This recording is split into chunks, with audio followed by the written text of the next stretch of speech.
Narrative of the Life of Frederick Douglass. By Frederick Douglass. Letter from Wendell Phillips, Esq. Boston, April 22, 1845. My dear friend. You remember the old fable of the Man and the Lion, where the lion complained that he should not be so misrepresented when the lions wrote history. I am glad the time has come when the lions write history. We have been left long enough to gather the character of slavery from the involuntary evidence of the masters. One might, indeed, rest sufficiently satisfied with what, it is evident, must be, in general, the results of such a relation, without seeking farther to find whether they have followed in every instance. Indeed, those who stare at the half-peck of corn a week, and love to count the lashes on the slave's back, are seldom the stuff out of which reformers and abolitionists are to be made.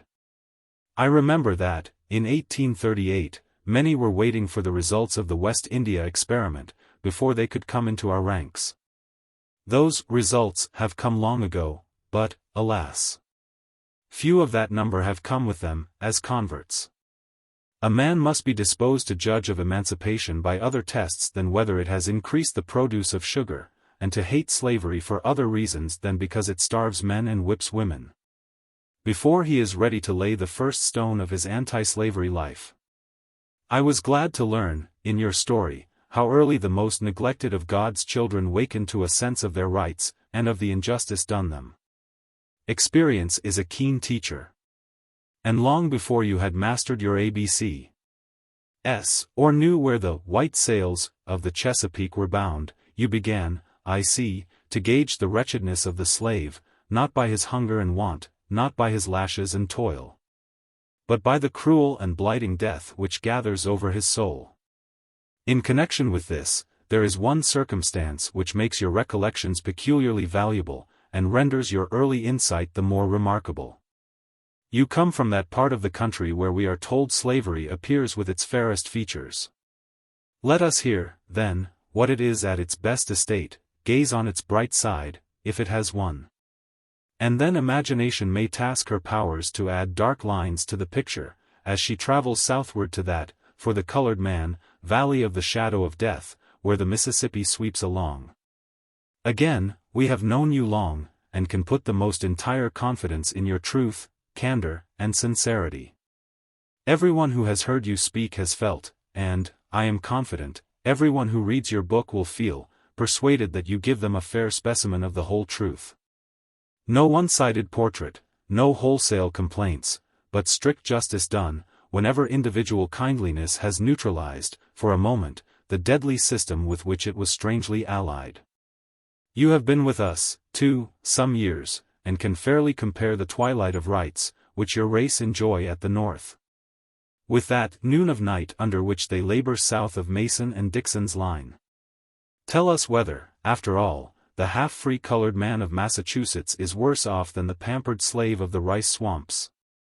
In reading your life, no one can say that we have unfairly picked out some rare specimens of cruelty. We know that the bitter drops, which even you have drained from the cup, are no incidental aggravations, no individual ills, but such as must mingle always and necessarily in the lot of every slave. They are the essential ingredients, not the occasional results, of the system. After all, I shall read your book with trembling for you. Some years ago, when you were beginning to tell me your real name and birthplace, you may remember I stopped you, and preferred to remain ignorant of all. With the exception of a vague description, so I continued, till the other day, when you read me your memoirs. I hardly knew, at the time, whether to thank you or not for the sight of them, when I reflected that it was still dangerous, in Massachusetts, for honest men to tell their names. They say the fathers, in 1776, signed the Declaration of Independence with the halter about their necks. You, too, publish your Declaration of Freedom with danger compassing you around. In all the broad lands which the Constitution of the United States overshadows, there is no single spot, however narrow or desolate, where a fugitive slave can plant himself and say, I am safe. The whole armory of Northern law has no shield for you. I am free to say that, in your place, I should throw the MS into the fire. You, perhaps, may tell your story in safety, endeared as you are to so many warm hearts by rare gifts, and a still rarer devotion of them to the service of others. But it will be owing only to your labors, and the fearless efforts of those who, trampling the laws and constitution of the country under their feet, are determined that they will hide the outcast. And that their hearths shall be, spite of the law, an asylum for the oppressed, if, some time or other, the humblest may stand in our streets and bear witness in safety against the cruelties of which he has been the victim. Yet it is sad to think, that these very throbbing hearts which welcome your story, and form your best safeguard in telling it, are all beating contrary to the statute in such case made and provided. Go on, my dear friend, till you, and those who, like you, have been saved, so as by fire, from the dark prison house, shall stereotype these free, illegal pulses into statutes.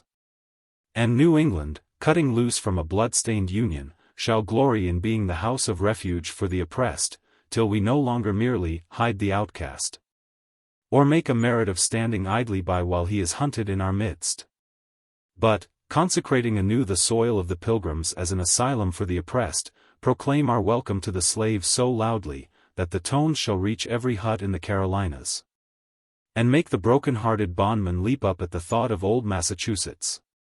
God speed the day.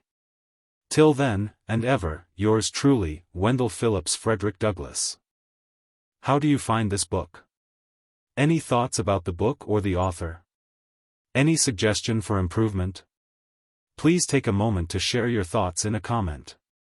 If you like it, share it with your friends who might enjoy it as well. Subscribe to keep in touch. Visit CompleteAudiobooks.com for more quality content.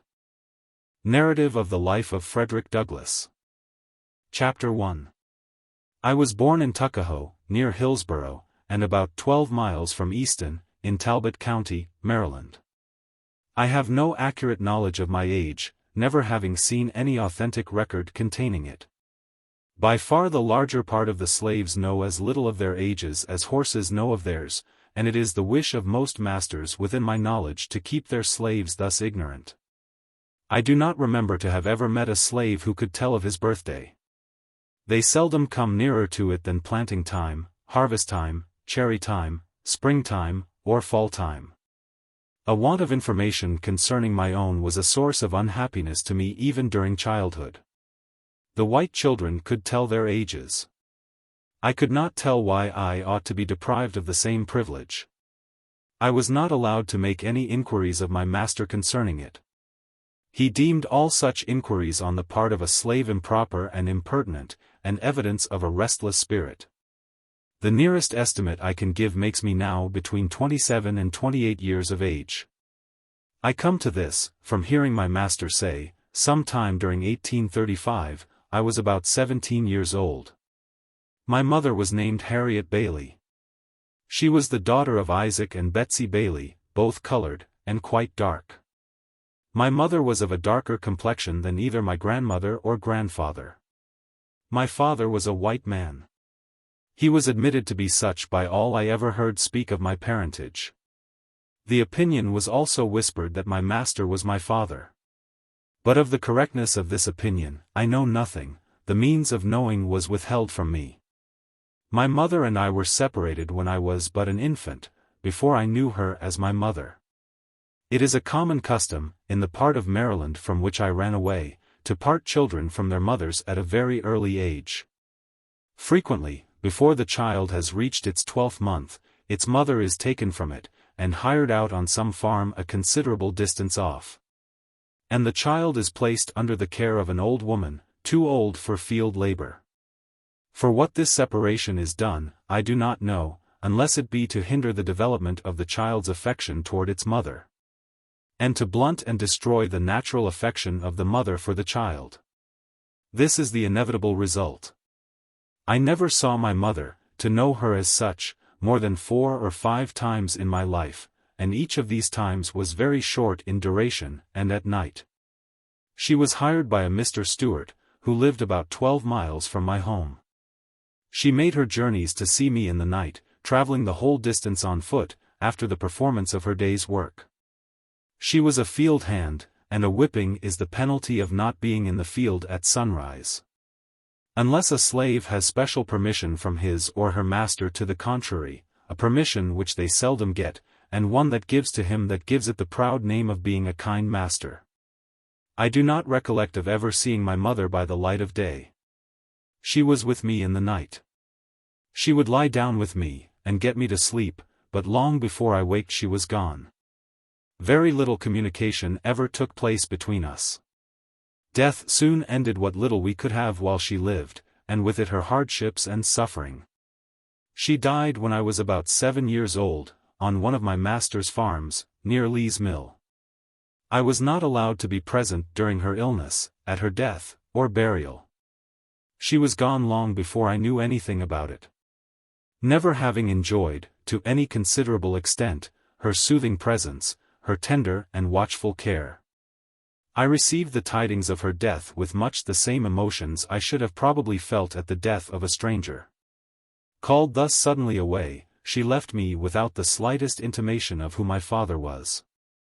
The whisper that my master was my father, may or may not be true. And, true or false, it is of but little consequence to my purpose whilst the fact remains, in all its glaring odiousness, that slaveholders have ordained, and by law established, that the children of slave women shall in all cases follow the condition of their mothers. And this is done too obviously to administer to their own lusts, and make a gratification of their wicked desires profitable as well as pleasurable. For by this cunning arrangement, the slaveholder, in cases not a few, sustains to his slaves the double relation of master and father. I know of such cases. And it is worthy of remark that such slaves invariably suffer greater hardships, and have more to contend with, than others. They are, in the first place, a constant offense to their mistress. She is ever disposed to find fault with them, they can seldom do anything to please her. She is never better pleased than when she sees them under the lash, especially when she suspects her husband of showing to his mulatto children favors which he withholds from his black slaves. The master is frequently compelled to sell this class of his slaves, out of deference to the feelings of his white wife. And, cruel as the deed may strike anyone to be, for a man to sell his own children to human flesh-mongers, it is often the dictate of humanity for him to do so. For, unless he does this, he must not only whip them himself, but must stand by and see one white son tie up his brother, of but few shades darker complexion than himself, and ply the gory lash to his naked back. And if he lisp one word of disapproval, it is set down to his parental partiality, and only makes a bad matter worse, both for himself and the slave whom he would protect and defend. Every year brings with it multitudes of this class of slaves. It was doubtless in consequence of a knowledge of this fact, that one great statesman of the South predicted the downfall of slavery by the inevitable laws of population. Whether this prophecy is ever fulfilled or not, it is nevertheless plain that a very different-looking class of people are springing up at the South, and are now held in slavery, from those originally brought to this country from Africa. And if their increase do no other good, it will do away the force of the argument, that God cursed Ham, and therefore American slavery is right. If the lineal descendants of Ham are alone to be scripturally enslaved, it is certain that slavery at the South must soon become unscriptural. For thousands are ushered into the world, annually, who, like myself, owe their existence to white fathers, and those fathers most frequently their own masters. I have had 2 masters.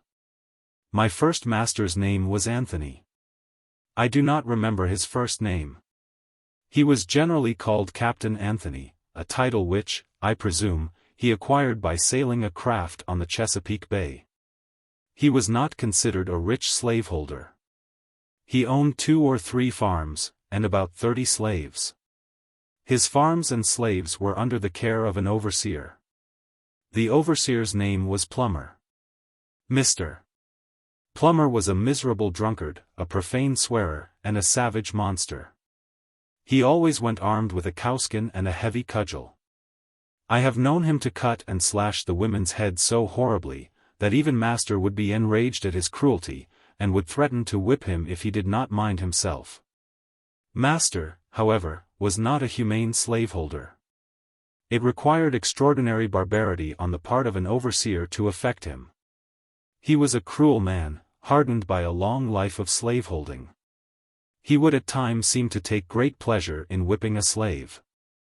I have often been awakened at the dawn of day by the most heartrending shrieks of an own aunt of mine, whom he used to tie up to a joist and whip upon her naked back till she was literally covered with blood. No words, no tears, no prayers, from his gory victim, seemed to move his iron heart from its bloody purpose. The louder she screamed, the harder he whipped. And where the blood ran fastest, there he whipped longest. He would whip her to make her scream, and whip her to make her hush.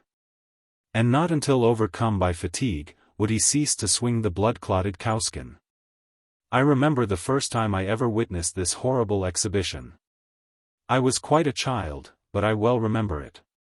I never shall forget it whilst I remember anything. It was the first of a long series of such outrages, of which I was doomed to be a witness and a participant. It struck me with awful force. It was the blood-stained gate, the entrance to the hell of slavery, through which I was about to pass. It was a most terrible spectacle. I wish I could commit to paper the feelings with which I beheld it.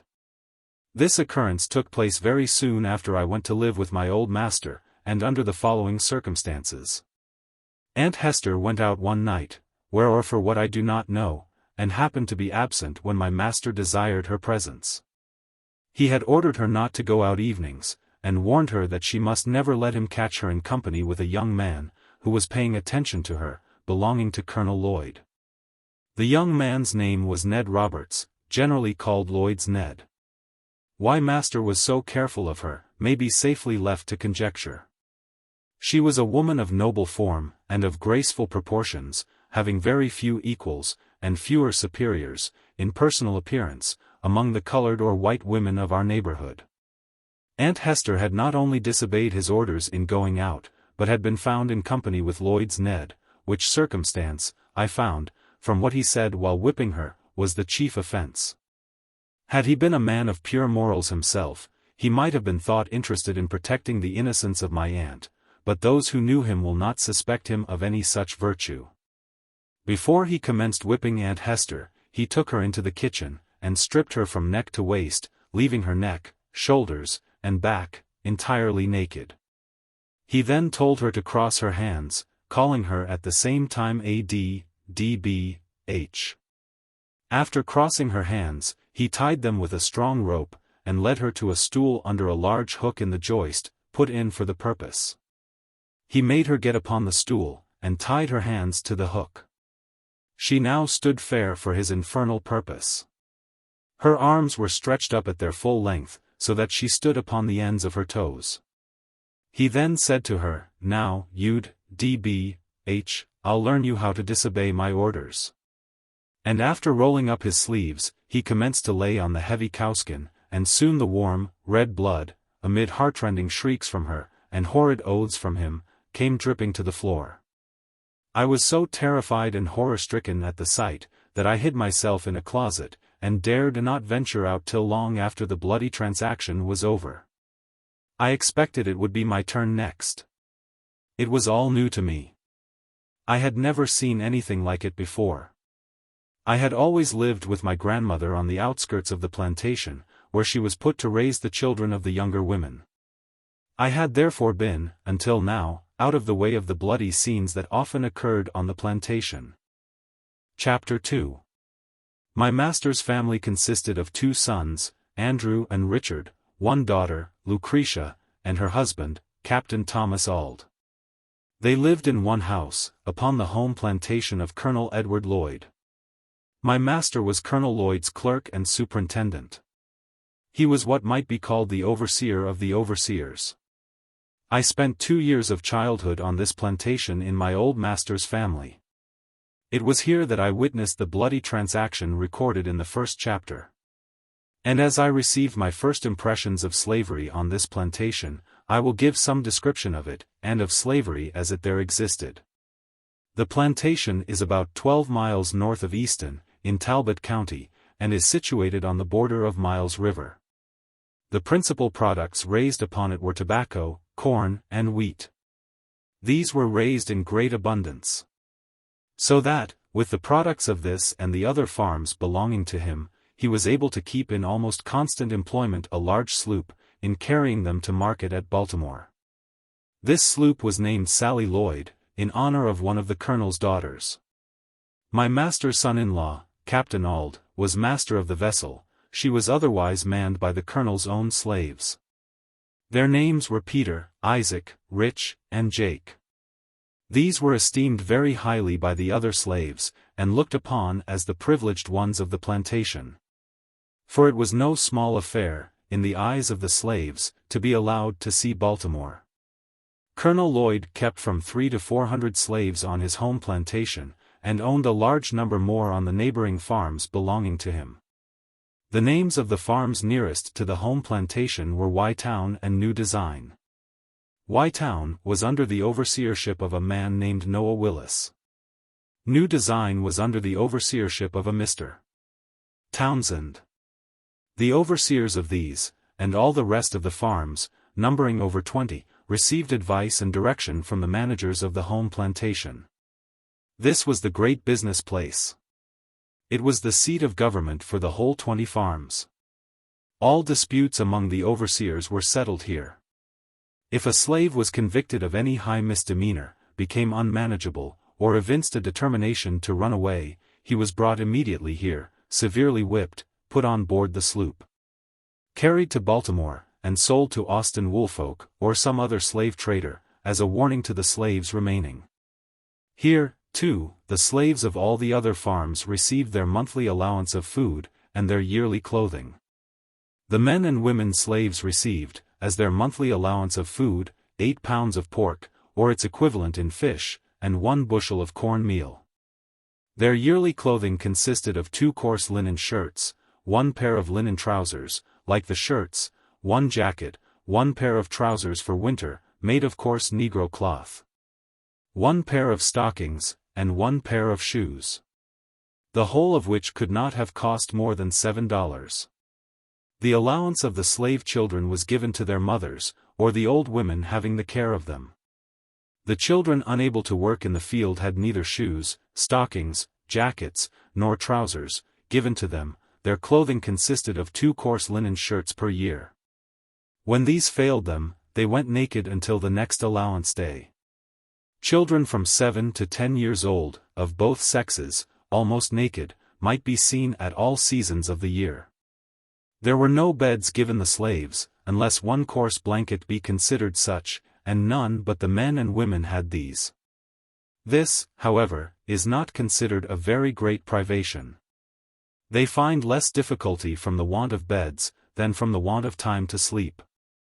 For when their day's work in the field is done, the most of them having their washing, mending, and cooking to do, and having few or none of the ordinary facilities for doing either of these, very many of their sleeping hours are consumed in preparing for the field the coming day.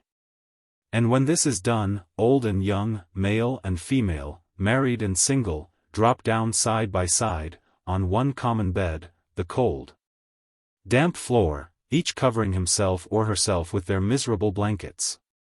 And here they sleep till they are summoned to the field by the driver's horn. At the sound of this, all must rise, and be off to the field. There must be no halting. Everyone must be at his or her post, and woe betides them who hear not this morning's summons to the field. For if they are not awakened by the sense of hearing, they are by the sense of feeling. No age nor sex finds any favor. Mr. Sevier, the overseer, used to stand by the door of the quarter, armed with a large hickory stick and heavy cowskin, ready to whip anyone who was so unfortunate as not to hear, or, from any other cause, was prevented from being ready to start for the field at the sound of the horn. Mr. Sevier was rightly named. He was a cruel man. I have seen him whip a woman, causing the blood to run half an hour at the time. And this, too, in the midst of her crying children, pleading for their mother's release. He seemed to take pleasure in manifesting his fiendish barbarity. Added to his cruelty, he was a profane swearer. It was enough to chill the blood and stiffen the hair of an ordinary man to hear him talk. Scarce a sentence escaped him but that was commenced or concluded by some horrid oath. The field was the place to witness his cruelty and profanity. His presence made it both the field of blood and of blasphemy. From the rising till the going down of the sun, he was cursing, raving, cutting, and slashing among the slaves of the field, in the most frightful manner. His career was short. He died very soon after I went to Colonel Lloyd's, and he died as he lived, uttering, with his dying groans, bitter curses and horrid oaths. His death was regarded by the slaves as the result of a merciful providence. Mr. Severe's place was filled by a Mr. Hopkins. He was a very different man. He was less cruel, less profane, and made less noise, than Mr. Severe. His course was characterized by no extraordinary demonstrations of cruelty. He whipped, but seemed to take no pleasure in it. He was called by the slaves a good overseer. The home plantation of Colonel Lloyd wore the appearance of a country village. All the mechanical operations for all the farms were performed here. The shoemaking and mending, the blacksmithing, cartwrighting, coopering, weaving, and grain grinding, were all performed by the slaves on the home plantation. The whole place wore a businesslike aspect very unlike the neighboring farms. The number of houses, too, conspired to give it advantage over the neighboring farms. It was called by the slaves the Great House Farm. Few privileges were esteemed higher, by the slaves of the out farms, than that of being selected to do errands at the Great House Farm. It was associated in their minds with greatness. A representative could not be prouder of his election to a seat in the American Congress, than a slave on one of the out farms would be of his election to do errands at the Great House Farm. They regarded it as evidence of great confidence reposed in them by their overseers. And it was on this account, as well as a constant desire to be out of the field from under the driver's lash, that they esteemed it a high privilege, one worth careful living for. He was called the smartest and most trusty fellow, who had this honor conferred upon him the most frequently. The competitors for this office sought as diligently to please their overseers, as the office-seekers in the political parties seek to please and deceive the people. The same traits of character might be seen in Colonel Lloyd's slaves, as are seen in the slaves of the political parties. The slaves selected to go to the Great House Farm, for the monthly allowance for themselves and their fellow slaves, were peculiarly enthusiastic. While on their way, they would make the dense old woods, for miles around, reverberate with their wild songs, revealing at once the highest joy and the deepest sadness. They would compose and sing as they went along, consulting neither time nor tune. The thought that came up, came out, if not in the word, in the sound, and as frequently in the one as in the other. They would sometimes sing the most pathetic sentiment in the most rapturous tone, and the most rapturous sentiment in the most pathetic tone. Into all of their songs they would manage to weave something of the Great House Farm. Especially would they do this, when leaving home. They would then sing most exultingly the following words. I am going away to the Great House Farm. Oh, yeah. Oh, yeah. Oh. This they would sing, as a chorus, to words which to many would seem unmeaning jargon, but which, nevertheless, were full of meaning to themselves. I have sometimes thought that the mere hearing of those songs would do more to impress some minds with the horrible character of slavery than the reading of whole volumes of philosophy on the subject could do. I did not, when a slave, understand the deep meaning of those rude and apparently incoherent songs. I was myself within the circle, so that I neither saw nor heard as those without might see and hear. They told a tale of woe which was then altogether beyond my feeble comprehension. They were tones loud, long, and deep. They breathed the prayer and complaint of souls boiling over with the bitterest anguish. Every tone was a testimony against slavery, and a prayer to God for deliverance from chains. The hearing of those wild notes always depressed my spirit, and filled me with ineffable sadness. I have frequently found myself in tears while hearing them. The mere recurrence to those songs, even now, afflicts me, and while I am writing these lines, an expression of feeling has already found its way down my cheek. To those songs I trace my first glimmering conception of the dehumanizing character of slavery. I can never get rid of that conception. Those songs still follow me, to deepen my hatred of slavery, and quicken my sympathies for my brethren in bonds. If anyone wishes to be impressed with the soul-killing effects of slavery, let him go to Colonel Lloyd's plantation, and, on allowance day, place himself in the deep pine woods, and there let him, in silence, analyze the sounds that shall pass through the chambers of his soul, and if he is not thus impressed, it will only be because there is no flesh in his obdurate heart. I have often been utterly astonished, since I came to the North, to find persons who could speak of the singing, among slaves, as evidence of their contentment and happiness. It is impossible to conceive of a greater mistake. Slaves sing most when they are most unhappy. The songs of the slave represent the sorrows of his heart. And he is relieved by them, only as an aching heart is relieved by its tears. At least, such is my experience. I have often sung to drown my sorrow, but seldom to express my happiness.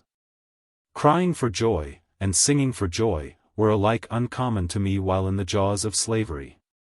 The singing of a man cast away upon a desolate island might be as appropriately considered as evidence of contentment and happiness, as the singing of a slave. The songs of the one and of the other are prompted by the same emotion. Chapter 3. Colonel Lloyd kept a large and finely cultivated garden, which afforded almost constant employment for 4 men, besides the chief gardener, Mr. Mdermond. This garden was probably the greatest attraction of the place. During the summer months, people came from far and near, from Baltimore, Easton, and Annapolis, to see it. It abounded in fruits of almost every description, from the hardy apple of the North to the delicate orange of the South. This garden was not the least source of trouble on the plantation. Its excellent fruit was quite a temptation to the hungry swarms of boys, as well as the older slaves, belonging to the colonel, few of whom had the virtue or the vice to resist it. Scarcely a day passed, during the summer, but that some slave had to take the lash for stealing fruit. The colonel had to resort to all kinds of stratagems to keep his slaves out of the garden. The last and most successful one was that of tarring his fence all around. After which, if a slave was caught with any tar upon his person, it was deemed sufficient proof that he had either been into the garden, or had tried to get in. In either case, he was severely whipped by the chief gardener. This plan worked well. The slaves became as fearful of tar as of the lash. They seemed to realize the impossibility of touching tar without being defiled. The colonel also kept a splendid riding equipage. His stable and carriage house presented the appearance of some of our large city livery establishments. His horses were of the finest form and noblest blood. His carriage house contained 3 splendid coaches, 3 or 4 gigs, besides Dearborns and barouches of the most fashionable style.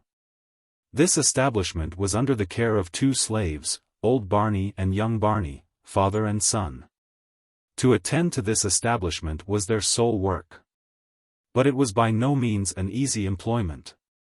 For in nothing was Colonel Lloyd more particular than in the management of his horses.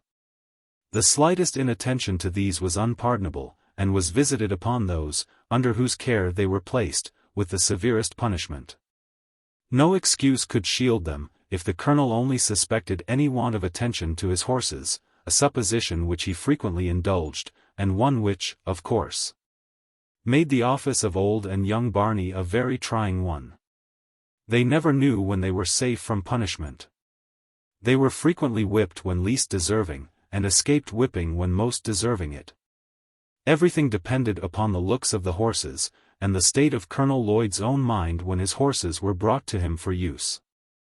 If a horse did not move fast enough, or hold his head high enough, it was owing to some fault of his keeper's. It was painful to stand near the stable door, and hear the various complaints against the keepers when a horse was taken out for use. This horse has not had proper attention. He has not been sufficiently rubbed and curried, or he has not been properly fed, his food was too wet or too dry, he got it too soon or too late, he was too hot or too cold. He had too much hay, and not enough of grain, or he had too much grain, and not enough of hay. Instead of old Barney's attending to the horse, he had very improperly left it to his son. To all these complaints, no matter how unjust, the slave must answer never a word. Colonel Lloyd could not brook any contradiction from a slave. When he spoke, a slave must stand, listen, and tremble, and such was literally the case. I have seen Colonel Lloyd make old Barney, a man between 50 and 60 years of age, uncover his bald head, kneel down upon the cold, damp ground, and receive upon his naked and toil-worn shoulders more than 30 lashes at the time. Colonel Lloyd had 3 sons, Edward, Murray, and Daniel, and 3 sons-in-law, Mr. Winder, Mr. Nicholson, and Mr. Lowndes. All of these lived at the Great House Farm, and enjoyed the luxury of whipping the servants when they pleased, from old Barney down to William Wilkes, the coach-driver. I have seen Winder make one of the house servants stand off from him a suitable distance to be touched with the end of his whip, and at every stroke raise great ridges upon his back. To describe the wealth of Colonel Lloyd would be almost equal to describing the riches of Job. He kept from 10 to 15 house servants. He was said to own 1,000 slaves, and I think this estimate quite within the truth. Colonel Lloyd owned so many that he did not know them when he saw them. Nor did all the slaves of the out farms know him. It is reported of him, that, while riding along the road one day, he met a colored man, and addressed him in the usual manner of speaking to colored people on the public highways of the South. "Well, boy, whom do you belong to?" "To Colonel Lloyd," replied the slave. "Well, does the colonel treat you well?" "No, sir," was the ready reply. "What, does he work you too hard?" "Yes, sir." "Well, don't he give you enough to eat?" "Yes, sir, he gives me enough, such as it is." The colonel, after ascertaining where the slave belonged, rode on. The man also went on about his business, not dreaming that he had been conversing with his master. He thought, said, and heard nothing more of the matter, until 2 or 3 weeks afterwards. The poor man was then informed by his overseer that, for having found fault with his master, he was now to be sold to a Georgia trader. He was immediately chained and handcuffed. And thus, without a moment's warning, he was snatched away, and forever sundered, from his family and friends, by a hand more unrelenting than death. This is the penalty of telling the truth, of telling the simple truth, in answer to a series of plain questions. It is partly in consequence of such facts, that slaves, when inquired of as to their condition and the character of their masters, almost universally say they are contented, and that their masters are kind. The slaveholders have been known to send in spies among their slaves, to ascertain their views and feelings in regard to their condition. The frequency of this has had the effect to establish among the slaves the maxim, that a still tongue makes a wise head. They suppress the truth rather than take the consequences of telling it, and in so doing prove themselves a part of the human family. If they have anything to say of their masters, it is generally in their master's favor, especially when speaking to an untried man. I have been frequently asked, when a slave, if I had a kind master, and do not remember ever to have given a negative answer. Nor did I, in pursuing this course, consider myself as uttering what was absolutely false. For I always measured the kindness of my master by the standard of kindness set up among slaveholders around us. Moreover, slaves are like other people, and imbibe prejudices quite common to others. They think their own better than that of others. Many, under the influence of this prejudice, think their own masters are better than the masters of other slaves. And this, too, in some cases, when the very reverse is true. Indeed, it is not uncommon for slaves even to fall out and quarrel among themselves about the relative goodness of their masters, each contending for the superior goodness of his own over that of the others. At the very same time, they mutually execrate their masters when viewed separately. It was so on our plantation. When Colonel Lloyd's slaves met the slaves of Jacob Jepson, they seldom parted without a quarrel about their masters, Colonel Lloyd's slaves contending that he was the richest, and Mr. Jepson's slaves that he was the smartest, and most of a man. Colonel Lloyd's slaves would boast his ability to buy and sell Jacob Jepson. Mr. Jepson's slaves would boast his ability to whip Colonel Lloyd. These quarrels would almost always end in a fight between the parties, and those that whipped were supposed to have gained the point at issue. They seemed to think that the greatness of their masters was transferable to themselves. It was considered as being bad enough to be a slave. But to be a poor man's slave was deemed a disgrace indeed. Chapter 4. Mr. Hopkins remained but a short time in the office of overseer. Why his career was so short, I do not know, but suppose he lacked the necessary severity to suit Colonel Lloyd. Mr. Hopkins was succeeded by Mr. Austin Gore, a man possessing, in an eminent degree, all those traits of character indispensable to what is called a first-rate overseer. Mr. Gore had served Colonel Lloyd, in the capacity of overseer, upon one of the out farms, and had shown himself worthy of the high station of overseer upon the home or great house farm. Mr. Gore was proud, ambitious, and persevering. He was artful, cruel, and obdurate. He was just the man for such a place, and it was just the place for such a man. It afforded scope for the full exercise of all his powers, and he seemed to be perfectly at home in it. He was one of those who could torture the slightest look, word, or gesture, on the part of the slave, into impudence, and would treat it accordingly. There must be no answering back to him. No explanation was allowed a slave, showing himself to have been wrongfully accused. Mr. Gore acted fully up to the maxim laid down by slaveholders: it is better that a dozen slaves should suffer under the lash, than that the overseer should be convicted, in the presence of the slaves, of having been at fault. No matter how innocent a slave might be, it availed him nothing, when accused by Mr. Gore of any misdemeanor. To be accused was to be convicted, and to be convicted was to be punished. The one always following the other with immutable certainty. To escape punishment was to escape accusation, and few slaves had the fortune to do either, under the overseership of Mr. Gore. He was just proud enough to demand the most debasing homage of the slave, and quite servile enough to crouch, himself, at the feet of the master. He was ambitious enough to be contented with nothing short of the highest rank of overseers, and persevering enough to reach the height of his ambition. He was cruel enough to inflict the severest punishment, artful enough to descend to the lowest trickery, and obdurate enough to be insensible to the voice of a reproving conscience. He was, of all the overseers, the most dreaded by the slaves. His presence was painful, his eye flashed confusion. And seldom was his sharp, shrill voice heard, without producing horror and trembling in their ranks. Mr. Gore was a grave man, and, though a young man, he indulged in no jokes, said no funny words, seldom smiled. His words were in perfect keeping with his looks, and his looks were in perfect keeping with his words. Overseers will sometimes indulge in a witty word, even with the slaves, not so with Mr. Gore. He spoke but to command, and commanded but to be obeyed. He dealt sparingly with his words, and bountifully with his whip, never using the former where the latter would answer as well. When he whipped, he seemed to do so from a sense of duty, and feared no consequences.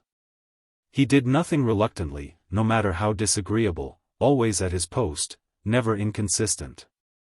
He never promised but to fulfill. He was, in a word, a man of the most inflexible firmness and stone-like coolness. His savage barbarity was equalled only by the consummate coolness with which he committed the grossest and most savage deeds upon the slaves under his charge. Mr. Gore once undertook to whip one of Colonel Lloyd's slaves, by the name of Demby. He had given Demby but few stripes, when, to get rid of the scourging, he ran and plunged himself into a creek, and stood there at the depth of his shoulders, refusing to come out. Mr. Gore told him that he would give him 3 calls, and that, if he did not come out at the 3rd call, he would shoot him. The 1st call was given. Demby made no response, but stood his ground. The 2nd and 3rd calls were given with the same result. Mr. Gore then, without consultation or deliberation with anyone, not even giving Demby an additional call, raised his musket to his face, taking deadly aim at his standing victim. And in an instant poor Demby was no more. His mangled body sank out of sight, and blood and brains marked the water where he had stood. A thrill of horror flashed through every soul upon the plantation, excepting Mr. Gore. He alone seemed cool and collected. He was asked by Colonel Lloyd and my old master, why he resorted to this extraordinary expedient. His reply was, as well as I can remember, that Demby had become unmanageable. He was setting a dangerous example to the other slaves, one which, if suffered to pass without some such demonstration on his part, would finally lead to the total subversion of all rule and order upon the plantation. He argued that if one slave refused to be corrected, and escaped with his life, the other slaves would soon copy the example. The result of which would be, the freedom of the slaves, and the enslavement of the whites. Mr. Gore's defense was satisfactory. He was continued in his station as overseer upon the home plantation. His fame as an overseer went abroad. His horrid crime was not even submitted to judicial investigation.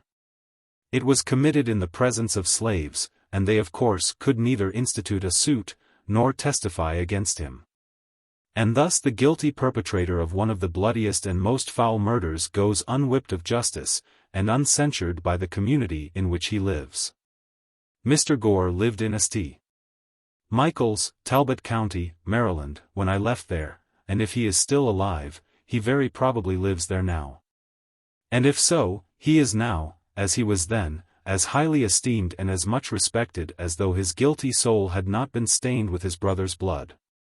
I speak advisedly when I say this, that killing a slave, or any colored person, in Talbot County, Maryland, is not treated as a crime either by the courts or the community. Mr. Thomas Lanman, of St. Michael's, killed 2 slaves, one of whom he killed with a hatchet, by knocking his brains out. He used to boast of the commission of the awful and bloody deed. I have heard him do so laughingly, saying, among other things, that he was the only benefactor of his country in the company, and that when others would do as much as he had done, we should be relieved of the niggers. The wife of Mr. Giles Hicks, living but a short distance from where I used to live, murdered my wife's cousin, a young girl between 15 and 16 years of age, mangling her person in the most horrible manner, breaking her nose and breastbone with a stick, so that the poor girl expired in a few hours afterward. She was immediately buried, but had not been in her untimely grave but a few hours before she was taken up and examined by the coroner, who decided that she had come to her death by severe beating. The offense for which this girl was thus murdered was this: she had been set that night to mind Mrs. Hicks's baby, and during the night she fell asleep, and the baby cried. She, having lost her rest for several nights previous, did not hear the crying. They were both in the room with Mrs. Hicks. Mrs. Hicks, finding the girl slow to move, jumped from her bed, seized an oak stick of wood by the fireplace, and with it broke the girl's nose and breastbone, and thus ended her life. I will not say that this most horrid murder produced no sensation in the community. It did produce sensation, but not enough to bring the murderess to punishment. There was a warrant issued for her arrest, but it was never served. Thus she escaped not only punishment, but even the pain of being arraigned before a court for her horrid crime. Whilst I am detailing bloody deeds which took place during my stay on Colonel Lloyd's plantation, I will briefly narrate another, which occurred about the same time as the murder of Demby by Mr. Gore. Colonel Lloyd's slaves were in the habit of spending a part of their nights and Sundays in fishing for oysters, and in this way made up the deficiency of their scanty allowance. An old man belonging to Colonel Lloyd, while thus engaged, happened to get beyond the limits of Colonel Lloyd's, and on the premises of Mr. Beale Bondley. At this trespass, Mr. Bondley took offense, and with his musket came down to the shore, and blew its deadly contents into the poor old man. Mr. Bondley came over to see Colonel Lloyd the next day, whether to pay him for his property, or to justify himself in what he had done, I know not. At any rate, this whole fiendish transaction was soon hushed up. There was very little said about it at all, and nothing done. It was a common saying, even among little white boys, that it was worth a half-cent to kill a nigger, and a half-cent to bury one. Chapter 5. As to my own treatment while I lived on Colonel Lloyd's plantation, it was very similar to that of the other slave children. I was not old enough to work in the field, and there being little else than field work to do, I had a great deal of leisure time. The most I had to do was to drive up the cows at evening, keep the fowls out of the garden, keep the front yard clean, and run of errands for my old master's daughter, Mrs. Lucretia Auld. The most of my leisure time I spent in helping Master Daniel Lloyd in finding his birds, after he had shot them. My connection with Master Daniel was of some advantage to me. He became quite attached to me, and was a sort of protector of me. He would not allow the older boys to impose upon me, and would divide his cakes with me. I was seldom whipped by my old master, and suffered little from anything else than hunger and cold. I suffered much from hunger, but much more from cold. In hottest summer and coldest winter, I was kept almost naked, no shoes, no stockings, no jacket, no trousers, nothing on but a coarse tow linen shirt, reaching only to my knees. I had no bed. I must have perished with cold, but that, the coldest nights, I used to steal a bag which was used for carrying corn to the mill. I would crawl into this bag, and there sleep on the cold, damp, clay floor, with my head in and feet out. My feet have been so cracked with the frost, that the pen with which I am writing might be laid in the gashes. We were not regularly allowanced. Our food was coarse cornmeal boiled. This was called mush. It was put into a large wooden tray or trough, and set down upon the ground. The children were then called, like so many pigs, and like so many pigs they would come and devour the mush. Some with oyster shells, others with pieces of shingle, some with naked hands, and none with spoons. He that ate fastest got most, he that was strongest secured the best place. And few left the trough satisfied. I was probably between 7 and 8 years old when I left Colonel Lloyd's plantation. I left it with joy. I shall never forget the ecstasy with which I received the intelligence that my old master, Anthony, had determined to let me go to Baltimore, to live with Mr. Hugh Auld, brother to my old master's son-in-law, Captain Thomas Auld. I received this information about 3 days before my departure. They were 3 of the happiest days I ever enjoyed. I spent the most part of all these 3 days in the creek, washing off the plantation scurf, and preparing myself for my departure. The pride of appearance which this would indicate was not my own. I spent the time in washing, not so much because I wished to, but because Mrs. Lucretia had told me I must get all the dead skin off my feet and knees before I could go to Baltimore. For the people in Baltimore were very cleanly, and would laugh at me if I looked dirty. Besides, she was going to give me a pair of trousers, which I should not put on unless I got all the dirt off me. The thought of owning a pair of trousers was great indeed. It was almost a sufficient motive, not only to make me take off what would be called by pig drovers the mange, but the skin itself. I went at it in good earnest, working for the first time with the hope of reward.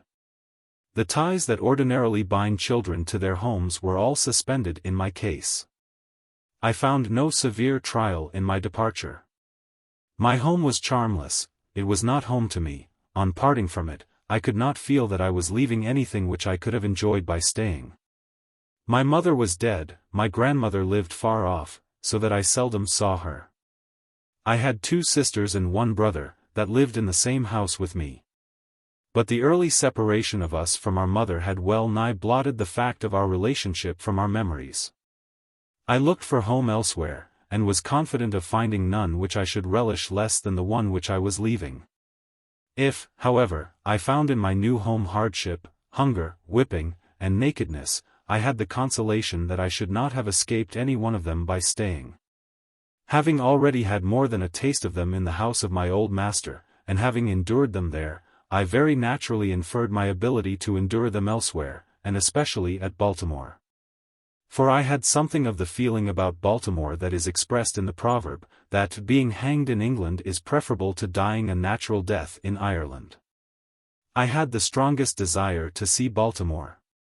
Cousin Tom, though not fluent in speech, had inspired me with that desire by his eloquent description of the place. I could never point out anything at the great house, no matter how beautiful or powerful, but that he had seen something at Baltimore far exceeding, both in beauty and strength, the object which I pointed out to him. Even the great house itself, with all its pictures, was far inferior to many buildings in Baltimore. So strong was my desire, that I thought a gratification of it would fully compensate for whatever loss of comforts I should sustain by the exchange. I left without a regret, and with the highest hopes of future happiness. We sailed out of Miles River for Baltimore on a Saturday morning. I remember only the day of the week, for at that time I had no knowledge of the days of the month, nor the months of the year. On setting sail, I walked aft, and gave to Colonel Lloyd's plantation what I hoped would be the last look. I then placed myself in the bows of the sloop, and there spent the remainder of the day in looking ahead, interesting myself in what was in the distance rather than in things near by or behind. In the afternoon of that day, we reached Annapolis, the capital of the state. We stopped but a few moments, so that I had no time to go on shore. It was the first large town that I had ever seen, and though it would look small compared with some of our New England factory villages, I thought it a wonderful place for its size, more imposing even than the Great House Farm. We arrived at Baltimore early on Sunday morning, landing at Smith's Wharf, not far from Bowley's Wharf. We had on board the sloop a large flock of sheep, and after aiding in driving them to the slaughterhouse of Mr. Curtis on Loudon Slater's Hill, I was conducted by Rich, one of the hands belonging on board of the sloop, to my new home in Elysiana Street, near Mr. Gardner's shipyard, on Fells Point. Mr. and Mrs. Auld were both at home, and met me at the door with their little son Thomas, to take care of whom I had been given. And here I saw what I had never seen before. It was a white face beaming with the most kindly emotions. It was the face of my new mistress, Sophia Auld. I wish I could describe the rapture that flashed through my soul as I beheld it. It was a new and strange sight to me, brightening up my pathway with the light of happiness.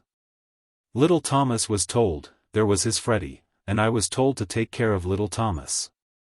And thus I entered upon the duties of my new home with the most cheering prospect ahead. I look upon my departure from Colonel Lloyd's plantation as one of the most interesting events of my life. It is possible, and even quite probable, that but for the mere circumstance of being removed from that plantation to Baltimore, I should have today, instead of being here seated by my own table, in the enjoyment of freedom and the happiness of home, writing this narrative, been confined in the galling chains of slavery. Going to live at Baltimore laid the foundation, and opened the gateway, to all my subsequent prosperity. I have ever regarded it as the first plain manifestation of that kind providence which has ever since attended me, and marked my life with so many favors. I regarded the selection of myself as being somewhat remarkable. There were a number of slave children that might have been sent from the plantation to Baltimore. There were those younger, those older, and those of the same age. I was chosen from among them all, and was the first, last, and only choice. I may be deemed superstitious, and even egotistical, in regarding this event as a special interposition of divine providence in my favor. But I should be false to the earliest sentiments of my soul, if I suppressed the opinion. I prefer to be true to myself, even at the hazard of incurring the ridicule of others, rather than to be false, and incur my own abhorrence. From my earliest recollection, I date the entertainment of a deep conviction that slavery would not always be able to hold me within its foul embrace. And in the darkest hours of my career in slavery, this living word of faith and spirit of hope departed not from me, but remained like ministering angels to cheer me through the gloom. This good spirit was from God, and to Him I offer thanksgiving and praise. Chapter 6. My new mistress proved to be all she appeared when I first met her at the door, a woman of the kindest heart and finest feelings.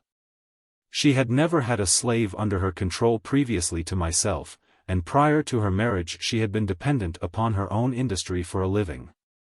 She was by trade a weaver. And by constant application to her business, she had been in a good degree preserved from the blighting and dehumanizing effects of slavery. I was utterly astonished at her goodness. I scarcely knew how to behave towards her. She was entirely unlike any other white woman I had ever seen. I could not approach her as I was accustomed to approach other white ladies. My early instruction was all out of place. The crouching servility, usually so acceptable a quality in a slave, did not answer when manifested toward her. Her favor was not gained by it. She seemed to be disturbed by it. She did not deem it impudent or unmannerly for a slave to look her in the face. The meanest slave was put fully at ease in her presence, and none left without feeling better for having seen her. Her face was made of heavenly smiles, and her voice of tranquil music. But, alas! This kind heart had but a short time to remain such. The fatal poison of irresponsible power was already in her hands, and soon commenced its infernal work. That cheerful eye, under the influence of slavery, soon became red with rage, that voice, made all of sweet accord, changed to one of harsh and horrid discord. And that angelic face gave place to that of a demon. Very soon after I went to live with Mr. and Mrs. Auld, she very kindly commenced to teach me the ABCs. After I had learned this, she assisted me in learning to spell words of 3 or 4 letters. Just at this point of my progress, Mr. Auld found out what was going on, and at once forbade Mrs. Auld to instruct me further, telling her, among other things, that it was unlawful, as well as unsafe, to teach a slave to read. To use his own words, further, he said, if you give a nigger an inch, he will take an ell. A nigger should know nothing but to obey his master, to do as he is told to do. Learning would spoil the best nigger in the world. Now, said he, if you teach that nigger, speaking of myself, how to read, there would be no keeping him. It would forever unfit him to be a slave. He would at once become unmanageable, and of no value to his master. As to himself, it could do him no good, but a great deal of harm. It would make him discontented and unhappy. These words sank deep into my heart, stirred up sentiments within that lay slumbering, and called into existence an entirely new train of thought. It was a new and special revelation, explaining dark and mysterious things, with which my youthful understanding had struggled, but struggled in vain. I now understood what had been to me a most perplexing difficulty, to wit, the white man's power to enslave the black man. It was a grand achievement, and I prized it highly. From that moment, I understood the pathway from slavery to freedom. It was just what I wanted, and I got it at a time when I the least expected it. Whilst I was saddened by the thought of losing the aid of my kind mistress, I was gladdened by the invaluable instruction which, by the merest accident, I had gained from my master. Though conscious of the difficulty of learning without a teacher, I set out with high hope, and a fixed purpose, at whatever cost of trouble, to learn how to read. The very decided manner with which he spoke, and strove to impress his wife with the evil consequences of giving me instruction, served to convince me that he was deeply sensible of the truths he was uttering. It gave me the best assurance that I might rely with the utmost confidence on the results which, he said, would flow from teaching me to read. What he most dreaded, that I most desired. What he most loved, that I most hated. That which to him was a great evil, to be carefully shunned, was to me a great good, to be diligently sought. And the argument which he so warmly urged, against my learning to read, only served to inspire me with a desire and determination to learn. In learning to read, I owe almost as much to the bitter opposition of my master, as to the kindly aid of my mistress. I acknowledge the benefit of both. I had resided but a short time in Baltimore before I observed a marked difference, in the treatment of slaves, from that which I had witnessed in the country. A city slave is almost a freeman, compared with a slave on the plantation. He is much better fed and clothed, and enjoys privileges altogether unknown to the slave on the plantation. There is a vestige of decency, a sense of shame, that does much to curb and check those outbreaks of atrocious cruelty so commonly enacted upon the plantation. He is a desperate slaveholder, who will shock the humanity of his non-slaveholding neighbors with the cries of his lacerated slave. Few are willing to incur the odium attaching to the reputation of being a cruel master, and above all things, they would not be known as not giving a slave enough to eat. Every city slaveholder is anxious to have it known of him, that he feeds his slaves well, and it is due to them to say, that most of them do give their slaves enough to eat. There are, however, some painful exceptions to this rule. Directly opposite to us, on Philpott Street, lived Mr. Thomas Hamilton. He owned 2 slaves. Their names were Henrietta and Mary. Henrietta was about 22 years of age, Mary was about 14, and of all the mangled and emaciated creatures I ever looked upon, these 2 were the most so. His heart must be harder than stone, that could look upon these unmoved. The head, neck, and shoulders of Mary were literally cut to pieces. I have frequently felt her head, and found it nearly covered with festering sores, caused by the lash of her cruel mistress.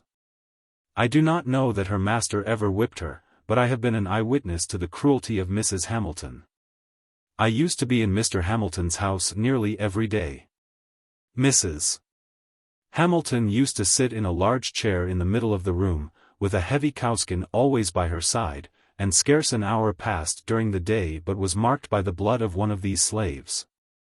The girls seldom passed her without her saying, "Move faster, you black gyp," at the same time giving them a blow with the cowskin over the head or shoulders, often drawing the blood. She would then say, "Take that, you black gyp," continuing, "If you don't move faster, I'll move you."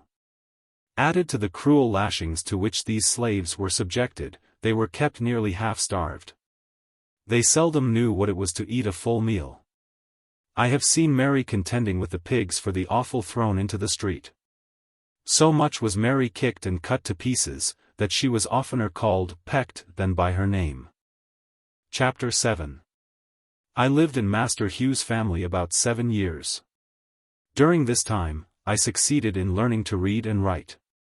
In accomplishing this, I was compelled to resort to various stratagems. I had no regular teacher. My mistress, who had kindly commenced to instruct me, had, in compliance with the advice and direction of her husband, not only ceased to instruct, but had set her face against my being instructed by anyone else. It is due, however, to my mistress to say of her, that she did not adopt this course of treatment immediately. She at first lacked the depravity indispensable to shutting me up in mental darkness. It was at least necessary for her to have some training in the exercise of irresponsible power, to make her equal to the task of treating me as though I were a brute. My mistress was, as I have said, a kind and tender-hearted woman.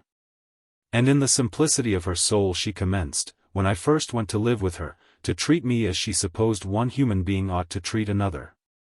In entering upon the duties of a slaveholder, she did not seem to perceive that I sustained to her the relation of a mere chattel, and that for her to treat me as a human being was not only wrong, but dangerously so. Slavery proved as injurious to her as it did to me. When I went there, she was a pious, warm, and tender-hearted woman. There was no sorrow or suffering for which she had not a tear. She had bread for the hungry, clothes for the naked, and comfort for every mourner that came within her reach. Slavery soon proved its ability to divest her of these heavenly qualities. Under its influence, the tender heart became stone, and the lamb-like disposition gave way to one of tiger-like fierceness. The first step in her downward course was in her ceasing to instruct me. She now commenced to practice her husband's precepts. She finally became even more violent in her opposition than her husband himself. She was not satisfied with simply doing as well as he had commanded, she seemed anxious to do better. Nothing seemed to make her more angry than to see me with a newspaper. She seemed to think that here lay the danger. I have had her rush at me with a face made all up of fury, and snatch from me a newspaper, in a manner that fully revealed her apprehension. She was an apt woman, and a little experience soon demonstrated, to her satisfaction, that education and slavery were incompatible with each other. From this time I was most narrowly watched. If I was in a separate room any considerable length of time, I was sure to be suspected of having a book, and was at once called to give an account of myself. All this, however, was too late. The first step had been taken. Mistress, in teaching me the alphabet, had given me the inch, and no precaution could prevent me from taking the L. The plan which I adopted, and the one by which I was most successful, was that of making friends of all the little white boys whom I met in the street. As many of these as I could, I converted into teachers. With their kindly aid, obtained at different times and in different places, I finally succeeded in learning to read. When I was sent of errands, I always took my book with me, and by going one part of my errand quickly, I found time to get a lesson before my return. I used also to carry bread with me, enough of which was always in the house, and to which I was always welcome. For I was much better off in this regard than many of the poor white children in our neighborhood. This bread I used to bestow upon the hungry little urchins, who, in return, would give me that more valuable bread of knowledge. I am strongly tempted to give the names of 2 or 3 of those little boys, as a testimonial of the gratitude and affection I bear them, but prudence forbids. Not that it would injure me, but it might embarrass them, for it is almost an unpardonable offense to teach slaves to read in this Christian country. It is enough to say of the dear little fellows, that they lived on Philpott Street, very near Durgin and Bailey's shipyard. I used to talk this matter of slavery over with them. I would sometimes say to them, I wished I could be as free as they would be when they got to be men. You will be free as soon as you are 21, but I am a slave for life. Have not I as good a right to be free as you have? These words used to trouble them. They would express for me the liveliest sympathy, and console me with the hope that something would occur by which I might be free. I was now about 12 years old, and the thought of being a slave for life began to bear heavily upon my heart. Just about this time, I got hold of a book entitled The Columbian Orator. Every opportunity one got, I used to read this book. Among much of other interesting matter, I found in it a dialogue between a master and his slave. The slave was represented as having run away from his master 3 times. The dialogue represented the conversation which took place between them, when the slave was retaken the 3rd time. In this dialogue, the whole argument in behalf of slavery was brought forward by the master, all of which was disposed of by the slave. The slave was made to say some very smart as well as impressive things in reply to his master, things which had the desired though unexpected effect. For the conversation resulted in the voluntary emancipation of the slave on the part of the master. In the same book, I met with one of Sheridan's mighty speeches on and in behalf of Catholic emancipation. These were choice documents to me. I read them over and over again with unabated interest. They gave tongue to interesting thoughts of my own soul, which had frequently flashed through my mind, and died away for want of utterance. The moral which I gained from the dialogue was the power of truth over the conscience of even a slaveholder. What I got from Sheridan was a bold denunciation of slavery, and a powerful vindication of human rights. The reading of these documents enabled me to utter my thoughts, and to meet the arguments brought forward to sustain slavery. But while they relieved me of one difficulty, they brought on another even more painful than the one of which I was relieved. The more I read, the more I was led to abhor and detest my enslavers. I could regard them in no other light than a band of successful robbers, who had left their homes, and gone to Africa, and stolen us from our homes, and in a strange land reduced us to slavery. I loathed them as being the meanest as well as the most wicked of men. As I read and contemplated the subject, behold, that very discontentment which Master Hugh had predicted would follow my learning to read had already come, to torment and sting my soul to unutterable anguish. As I writhed under it, I would at times feel that learning to read had been a curse rather than a blessing. It had given me a view of my wretched condition, without the remedy. It opened my eyes to the horrible pit, but to no ladder upon which to get out. In moments of agony, I envied my fellow slaves for their stupidity. I have often wished myself a beast. I preferred the condition of the meanest reptile to my own. Anything, no matter what, to get rid of thinking. It was this everlasting thinking of my condition that tormented me. There was no getting rid of it. It was pressed upon me by every object within sight or hearing, animate or inanimate. The silver trump of freedom had roused my soul to eternal wakefulness. Freedom now appeared, to disappear no more forever. It was heard in every sound, and seen in everything. It was ever present to torment me with a sense of my wretched condition. I saw nothing without seeing it, I heard nothing without hearing it, and felt nothing without feeling it. It looked from every star, it smiled in every calm, breathed in every wind, and moved in every storm. I often found myself regretting my own existence, and wishing myself dead.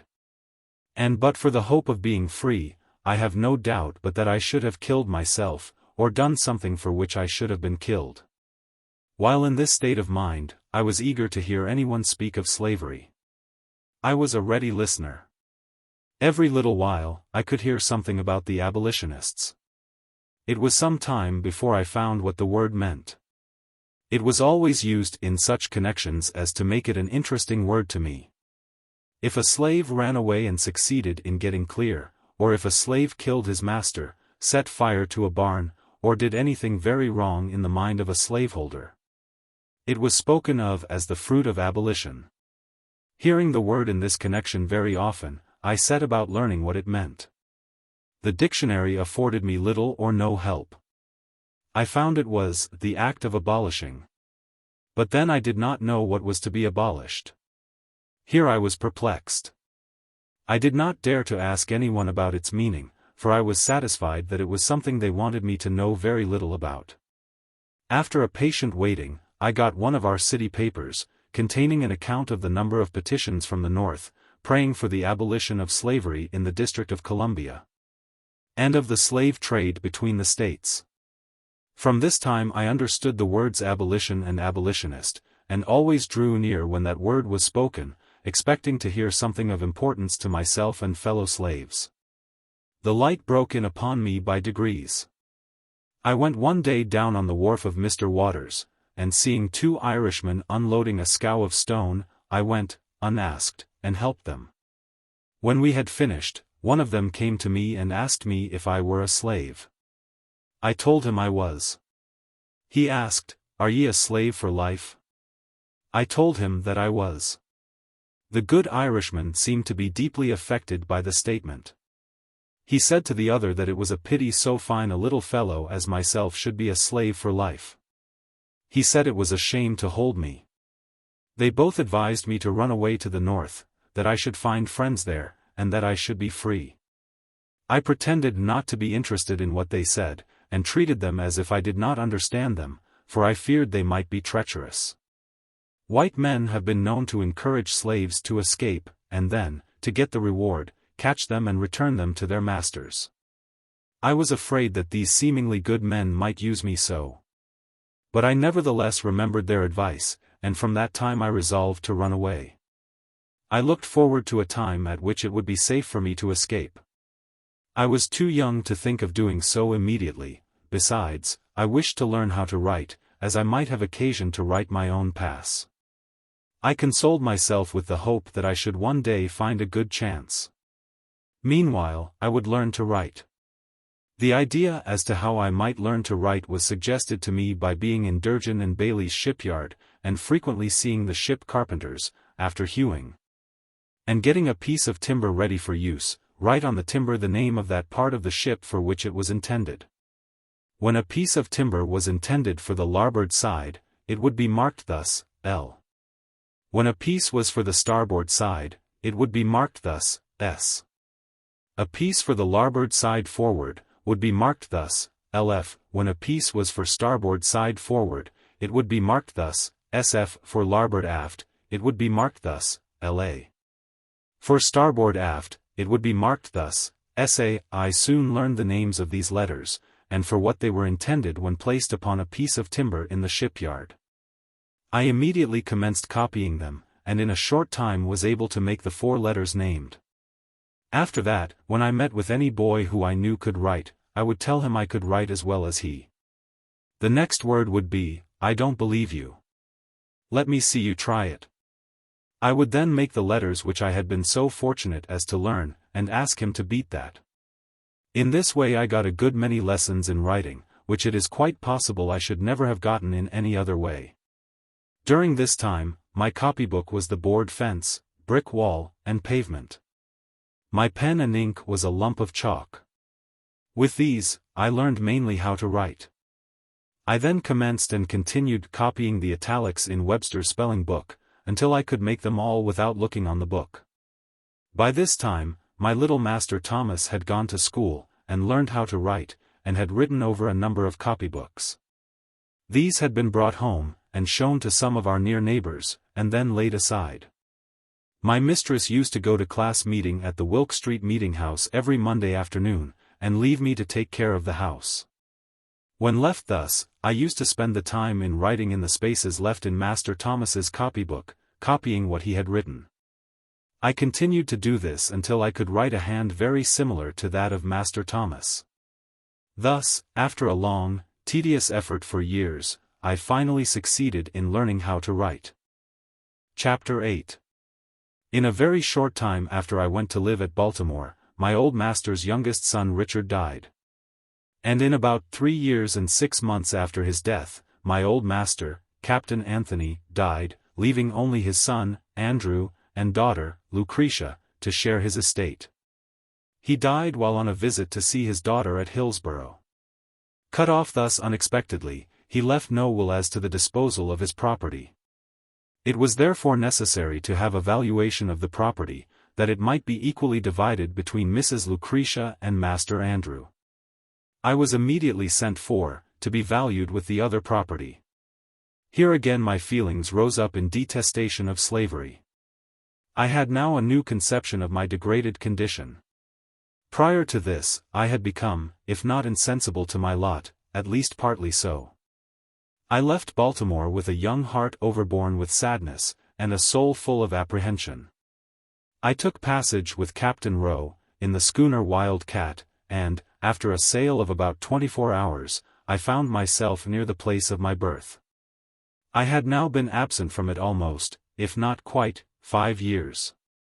I, however, remembered the place very well. I was only about 5 years old when I left it, to go and live with my old master on Colonel Lloyd's plantation, so that I was now between 10 and 11 years old. We were all ranked together at the valuation.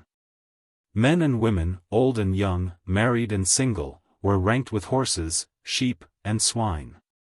There were horses and men, cattle and women, pigs and children, all holding the same rank in the scale of being, and were all subjected to the same narrow examination. Silvery-headed age and sprightly youth, maids and matrons, had to undergo the same indelicate inspection. At this moment, I saw more clearly than ever the brutalizing effects of slavery upon both slave and slaveholder. After the valuation, then came the division. I have no language to express the high excitement and deep anxiety which were felt among us poor slaves during this time. Our fate for life was now to be decided. We had no more voice in that decision than the brutes among whom we were ranked. A single word from the white men was enough, against all our wishes, prayers, and entreaties, to sunder forever the dearest friends, dearest kindred, and strongest ties known to human beings. In addition to the pain of separation, there was the horrid dread of falling into the hands of Master Andrew. He was known to us all as being a most cruel wretch, a common drunkard, who had, by his reckless mismanagement and profligate dissipation, already wasted a large portion of his father's property. We all felt that we might as well be sold at once to the Georgia traders, as to pass into his hands. For we knew that that would be our inevitable condition, a condition held by us all in the utmost horror and dread. I suffered more anxiety than most of my fellow slaves. I had known what it was to be kindly treated, they had known nothing of the kind. They had seen little or nothing of the world. They were in very deed men and women of sorrow, and acquainted with grief. Their backs had been made familiar with the bloody lash, so that they had become callous, mine was yet tender. For while at Baltimore I got few whippings, and few slaves could boast of a kinder master and mistress than myself. And the thought of passing out of their hands into those of Master Andrew, a man who, but a few days before, to give me a sample of his bloody disposition, took my little brother by the throat, threw him on the ground, and with the heel of his boot stamped upon his head till the blood gushed from his nose and ears, was well calculated to make me anxious as to my fate. After he had committed this savage outrage upon my brother, he turned to me, and said that was the way he meant to serve me one of these days, meaning, I suppose, when I came into his possession. Thanks to a kind providence, I fell to the portion of Mrs. Lucretia, and was sent immediately back to Baltimore, to live again in the family of Master Hugh. Their joy at my return equaled their sorrow at my departure. It was a glad day to me. I had escaped a worse than lion's jaws. I was absent from Baltimore, for the purpose of valuation and division, just about 1 month, and it seemed to have been 6. Very soon after my return to Baltimore, my mistress, Lucretia, died, leaving her husband and 1 child, Amanda, and in a very short time after her death, Master Andrew died. Now all the property of my old master, slaves included, was in the hands of strangers, strangers who had had nothing to do with accumulating it. Not a slave was left free. All remained slaves, from the youngest to the oldest. If any one thing in my experience, more than another, served to deepen my conviction of the infernal character of slavery, and to fill me with unutterable loathing of slaveholders, it was their base ingratitude to my poor old grandmother. She had served my old master faithfully from youth to old age. She had been the source of all his wealth, she had peopled his plantation with slaves. She had become a great-grandmother in his service. She had rocked him in infancy, attended him in childhood, served him through life, and at his death wiped from his icy brow the cold death-sweat, and closed his eyes forever. She was nevertheless left a slave for life, a slave in the hands of strangers. And in their hands she saw her children, her grandchildren, and her great-grandchildren, divided, like so many sheep, without being gratified with the small privilege of a single word as to their or her own destiny. And, to cap the climax of their base ingratitude and fiendish barbarity, my grandmother, who was now very old, having outlived my old master and all his children, having seen the beginning and end of all of them, and her present owners finding she was of but little value, her frame already racked with the pains of old age, and complete helplessness fast stealing over her once active limbs, they took her to the woods, built her a little hut, put up a little mud chimney, and then made her welcome to the privilege of supporting herself there in perfect loneliness, thus virtually turning her out to die. If my poor old grandmother now lives, she lives to suffer in utter loneliness. She lives to remember and mourn over the loss of children, the loss of grandchildren, and the loss of great-grandchildren. They are, in the language of the slave's poet, Whittier, gone, gone, sold and gone, to the rice swamp dank and lone, where the slave whip ceaseless swings, where the noisome insect stings, where the fever demon strews poison with the falling dews, where the sickly sunbeams glare through the hot and misty air. Gone, gone, sold and gone, to the rice swamp dank and lone, from Virginia hills and waters. Woe is me, my stolen daughters. The hearth is desolate. The children, the unconscious children, who once sang and danced in her presence, are gone. She gropes her way, in the darkness of age, for a drink of water. Instead of the voices of her children, she hears by day the moans of the dove, and by night the screams of the hideous owl. All is gloom. The grave is at the door.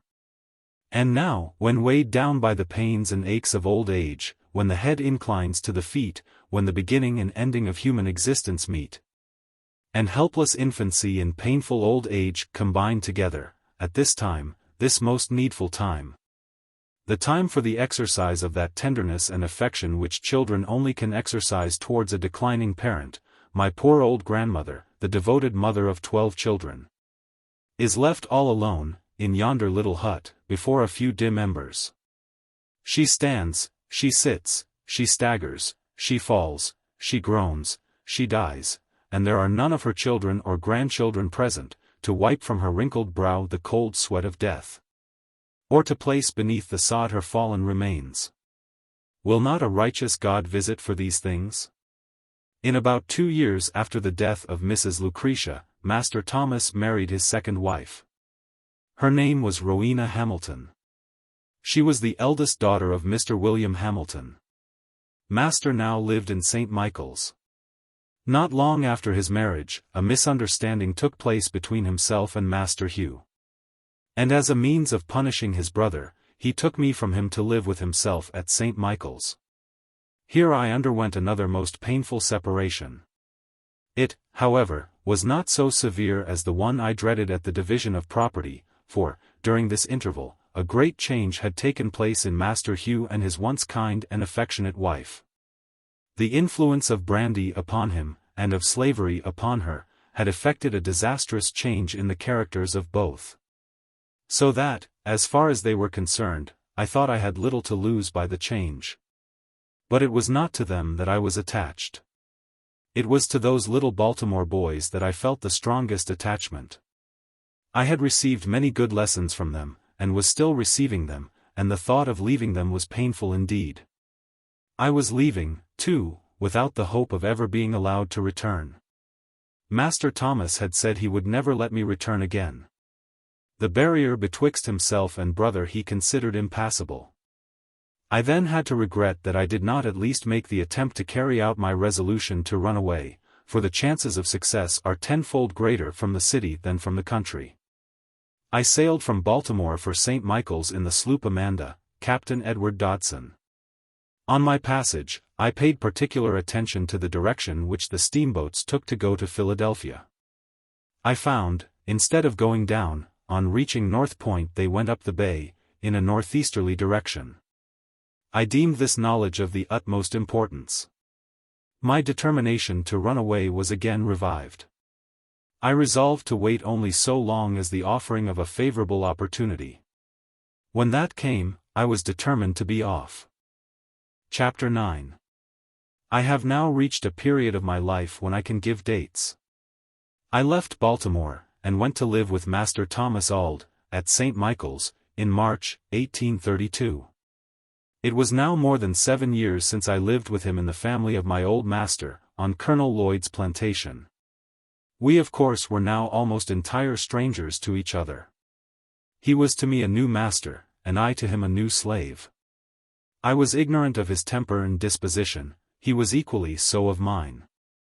A very short time, however, brought us into full acquaintance with each other. I was made acquainted with his wife not less than with himself.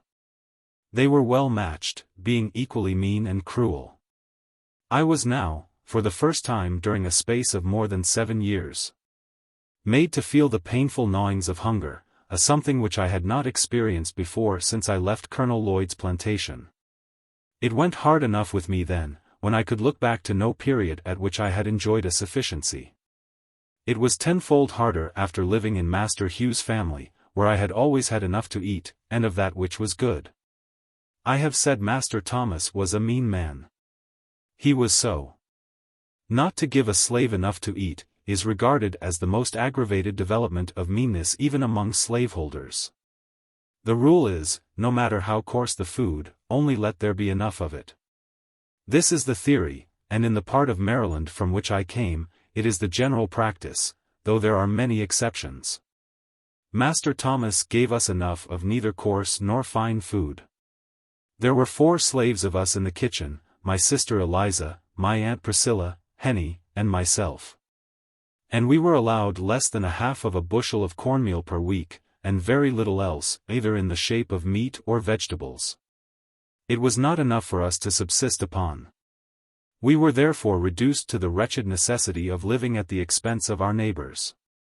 This we did by begging and stealing, whichever came handy in the time of need, the one being considered as legitimate as the other. A great many times have we poor creatures been nearly perishing with hunger, when food in abundance lay mouldering in the safe and smokehouse, and our pious mistress was aware of the fact. And yet that mistress and her husband would kneel every morning, and pray that God would bless them in basket and store. Bad as all slaveholders are, we seldom meet one destitute of every element of character commanding respect. My master was one of this rare sort. I do not know of one single noble act ever performed by him. The leading trait in his character was meanness, and if there were any other element in his nature, it was made subject to this. He was mean, and, like most other mean men, he lacked the ability to conceal his meanness. Captain Auld was not born a slaveholder. He had been a poor man, master only of a bay craft. He came into possession of all his slaves by marriage, and of all men, adopted slaveholders are the worst. He was cruel, but cowardly. He commanded without firmness. In the enforcement of his rules, he was at times rigid, and at times lax. At times, he spoke to his slaves with the firmness of Napoleon and the fury of a demon. At other times, he might well be mistaken for an inquirer who had lost his way. He did nothing of himself. He might have passed for a lion, but for his ears. In all things noble which he attempted, his own meanness shone most conspicuous. His airs, words, and actions, were the airs, words, and actions of born slaveholders, and, being assumed, were awkward enough. He was not even a good imitator. He possessed all the disposition to deceive, but wanted the power. Having no resources within himself, he was compelled to be the copyist of many, and being such, he was forever the victim of inconsistency. And of consequence he was an object of contempt, and was held as such even by his slaves. The luxury of having slaves of his own to wait upon him was something new and unprepared for. He was a slaveholder without the ability to hold slaves. He found himself incapable of managing his slaves either by force, fear, or fraud. We seldom called him master. We generally called him Captain Auld, and were hardly disposed to title him at all. I doubt not that our conduct had much to do with making him appear awkward, and of consequence fretful. Our want of reverence for him must have perplexed him greatly. He wished to have us call him master, but lacked the firmness necessary to command us to do so. His wife used to insist upon our calling him so, but to no purpose. In August, 1832, my master attended a Methodist camp meeting held in the Bayside, Talbot County, and there experienced religion. I indulged a faint hope that his conversion would lead him to emancipate his slaves, and that, if he did not do this, it would, at any rate, make him more kind and humane. I was disappointed in both these respects. It neither made him to be humane to his slaves, nor to emancipate them. If it had any effect on his character, it made him more cruel and hateful in all his ways, for I believe him to have been a much worse man after his conversion than before. Prior to his conversion, he relied upon his own depravity to shield and sustain him in his savage barbarity. But after his conversion, he found religious sanction and support for his slaveholding cruelty. He made the greatest pretensions to piety. His house was the house of prayer. He prayed morning, noon, and night. He very soon distinguished himself among his brethren, and was soon made a class leader and exhorter. His activity in revivals was great, and he proved himself an instrument in the hands of the church in converting many souls. His house was the preacher's home. They used to take great pleasure in coming there to put up, for while he starved us, he stuffed them. We have had 3 or 4 preachers there at a time. The names of those who used to come most frequently while I lived there, were Mr. Storks, Mr. Ury, Mr. Humphrey, and Mr. Hickey. I have also seen Mr. George Cookman at our house. We slaves loved Mr. Cookman. We believed him to be a good man. We thought him instrumental in getting Mr. Samuel Harrison, a very rich slaveholder, to emancipate his slaves. And by some means got the impression that he was laboring to effect the emancipation of all the slaves. When he was at our house, we were sure to be called in to prayers. When the others were there, we were sometimes called in and sometimes not. Mr. Cookman took more notice of us than either of the other ministers. He could not come among us without betraying his sympathy for us, and, stupid as we were, we had the sagacity to see it. While I lived with my master in St. Michael's, there was a white young man, a Mr. Wilson, who proposed to keep a Sabbath school for the instruction of such slaves as might be disposed to learn to read the New Testament. We met but 3 times, when Mr. West and Mr. Fairbanks, both class leaders, with many others, came upon us with sticks and other missiles, drove us off, and forbade us to meet again. Thus ended our little Sabbath school in the pious town of St. Michael's. I have said my master found religious sanction for his cruelty. As an example, I will state one of many facts going to prove the charge. I have seen him tie up a lame young woman, and whip her with a heavy cowskin upon her naked shoulders, causing the warm red blood to drip.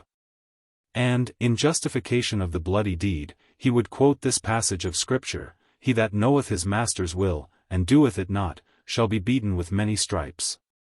Master would keep this lacerated young woman tied up in this horrid situation 4 or 5 hours at a time. I have known him to tie her up early in the morning, and whip her before breakfast. Leave her, go to his store, return at dinner, and whip her again, cutting her in the places already made raw with his cruel lash. The secret of Master's cruelty toward Henny is found in the fact of her being almost helpless. When quite a child, she fell into the fire, and burned herself horribly. Her hands were so burnt that she never got the use of them. She could do very little but bear heavy burdens. She was to Master a bill of expense. And as he was a mean man, she was a constant offense to him.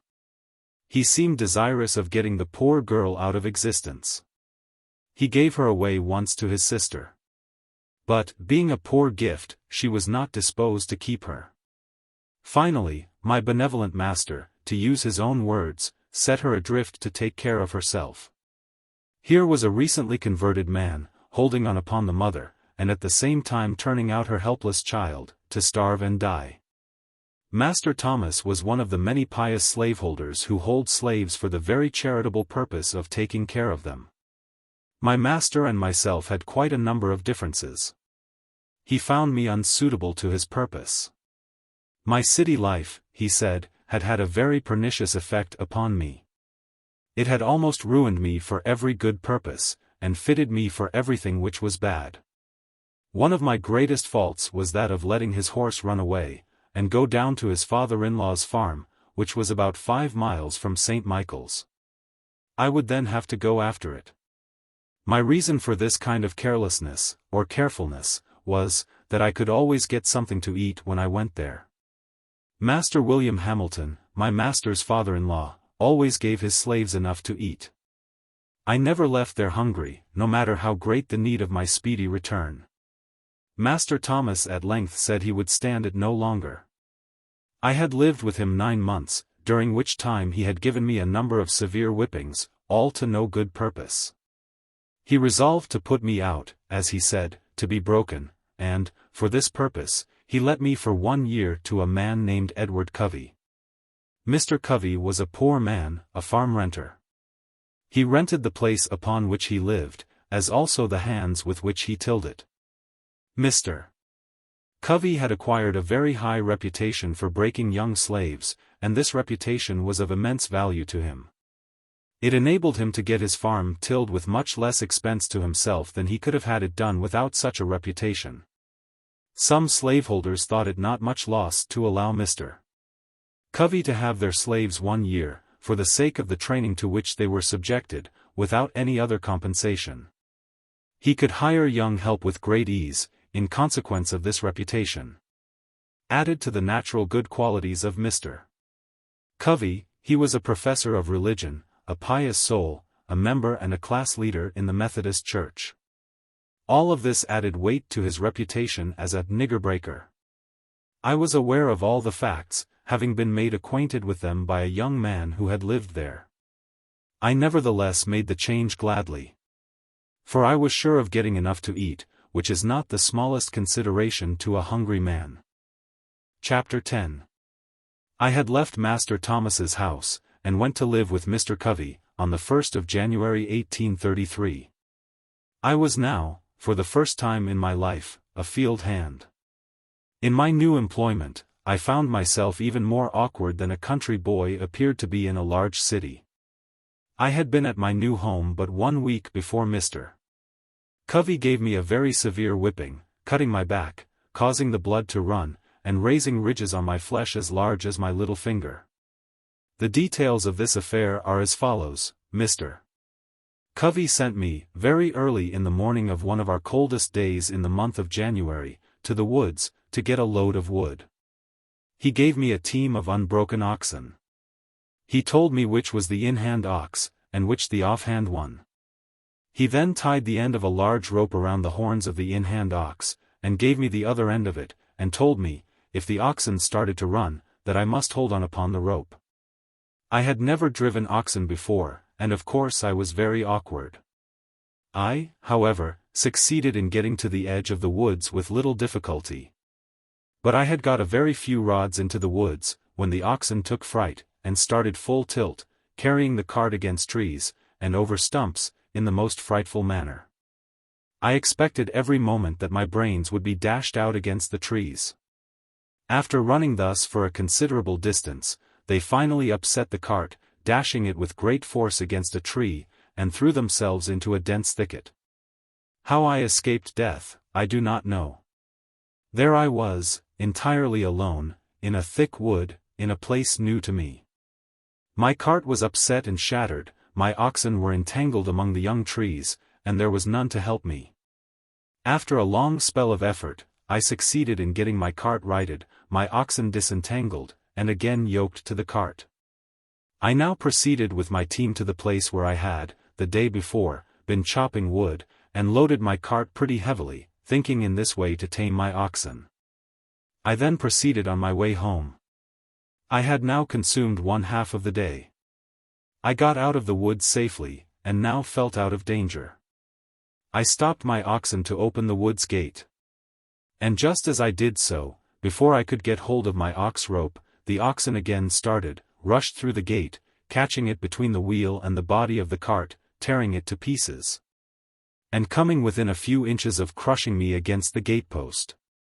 Thus twice, in one short day, I escaped death by the merest chance.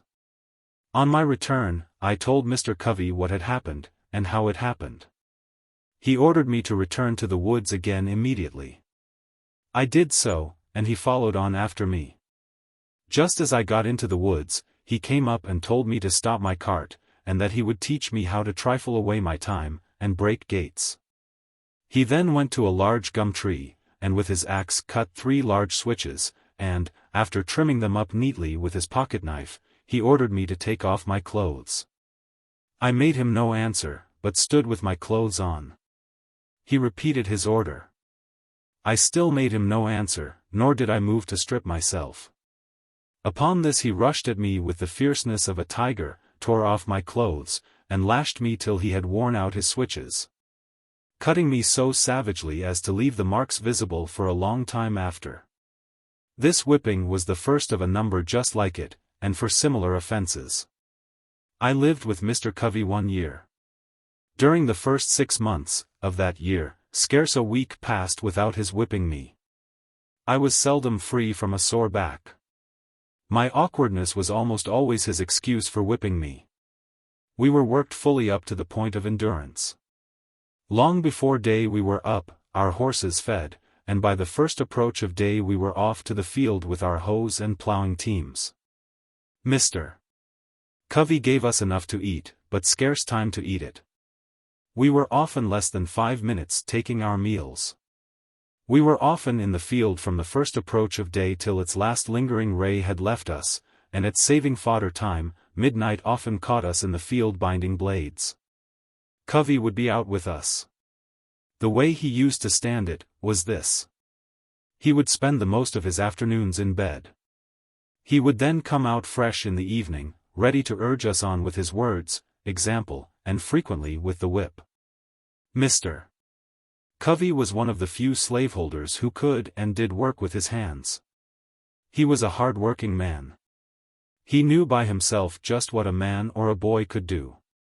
There was no deceiving him. His work went on in his absence almost as well as in his presence, and he had the faculty of making us feel that he was ever present with us. This he did by surprising us. He seldom approached the spot where we were at work openly, if he could do it secretly. He always aimed at taking us by surprise. Such was his cunning, that we used to call him, among ourselves, the snake. When we were at work in the cornfield, he would sometimes crawl on his hands and knees to avoid detection, and all at once he would rise nearly in our midst, and scream out, "Ha, ha! Come, come! Dash on, dash on!" This being his mode of attack, it was never safe to stop a single minute. His comings were like a thief in the night. He appeared to us as being ever at hand. He was under every tree, behind every stump, in every bush, and at every window, on the plantation. He would sometimes mount his horse, as if bound to St. Michael's, a distance of 7 miles, and in half an hour afterwards you would see him coiled up in the corner of the wood fence, watching every motion of the slaves. He would, for this purpose, leave his horse tied up in the woods. Again, he would sometimes walk up to us, and give us orders as though he was upon the point of starting on a long journey, turn his back upon us, and make as though he was going to the house to get ready. And, before he would get halfway thither, he would turn short and crawl into a fence corner, or behind some tree, and there watch us till the going down of the sun. Mr. Covey's forte consisted in his power to deceive. His life was devoted to planning and perpetrating the grossest deceptions. Everything he possessed in the shape of learning or religion, he made conform to his disposition to deceive. He seemed to think himself equal to deceiving the Almighty. He would make a short prayer in the morning, and a long prayer at night, and, strange as it may seem, few men would at times appear more devotional than he. The exercises of his family devotions were always commenced with singing, and, as he was a very poor singer himself, the duty of raising the hymn generally came upon me. He would read his hymn, and nod at me to commence. I would at times do so, at others, I would not. My non-compliance would almost always produce much confusion. To show himself independent of me, he would start and stagger through with his hymn in the most discordant manner. In this state of mind, he prayed with more than ordinary spirit. Poor man! Such was his disposition, and success at deceiving. I do verily believe that he sometimes deceived himself into the solemn belief, that he was a sincere worshipper of the Most High God. And this, too, at a time when he may be said to have been guilty of compelling his woman slave to commit the sin of adultery. The facts in the case are these: Mr. Covey was a poor man. He was just commencing in life, he was only able to buy one slave, and, shocking as is the fact, he bought her, as he said, for a breeder. This woman was named Caroline. Mr. Covey bought her from Mr. Thomas Lowe, about 6 miles from St. Michael's. She was a large, able-bodied woman, about 20 years old. She had already given birth to one child, which proved her to be just what he wanted. After buying her, he hired a married man of Mr. Samuel Harrison, to live with him 1 year, and him he used to fasten up with her every night. The result was, that, at the end of the year, the miserable woman gave birth to twins. At this result Mr. Covey seemed to be highly pleased, both with the man and the wretched woman. Such was his joy, and that of his wife, that nothing they could do for Caroline during her confinement was too good, or too hard, to be done. The children were regarded as being quite an addition to his wealth. If at any one time of my life more than another, I was made to drink the bitterest dregs of slavery, that time was during the first 6 months of my stay with Mr. Covey. We were worked in all weathers. It was never too hot or too cold, it could never rain, blow, hail, or snow, too hard for us to work in the field. Work, work, work, was scarcely more the order of the day than of the night. The longest days were too short for him, and the shortest nights too long for him. I was somewhat unmanageable when I first went there, but a few months of this discipline tamed me. Mr. Covey succeeded in breaking me. I was broken in body, soul, and spirit. My natural elasticity was crushed, my intellect languished, the disposition to read departed, the cheerful spark that lingered about my eye died, the dark night of slavery closed in upon me. And behold, a man transformed into a brute. Sunday was my only leisure time. I spent this in a sort of beast-like stupor, between sleep and wake, under some large tree. At times I would rise up, a flash of energetic freedom would dart through my soul, accompanied with a faint beam of hope, that flickered for a moment, and then vanished. I sank down again, mourning over my wretched condition. I was sometimes prompted to take my life, and that of Covey, but was prevented by a combination of hope and fear. My sufferings on this plantation seem now like a dream rather than a stern reality. Our house stood within a few rods of the Chesapeake Bay, whose broad bosom was ever white with sails from every quarter of the habitable globe. Those beautiful vessels, robed in purest white, so delightful to the eye of freemen, were to me so many shrouded ghosts, to terrify and torment me with thoughts of my wretched condition. I have often, in the deep stillness of a summer's Sabbath, stood all alone upon the lofty banks of that noble bay, and traced, with saddened heart and tearful eye, the countless number of sails moving off to the mighty ocean.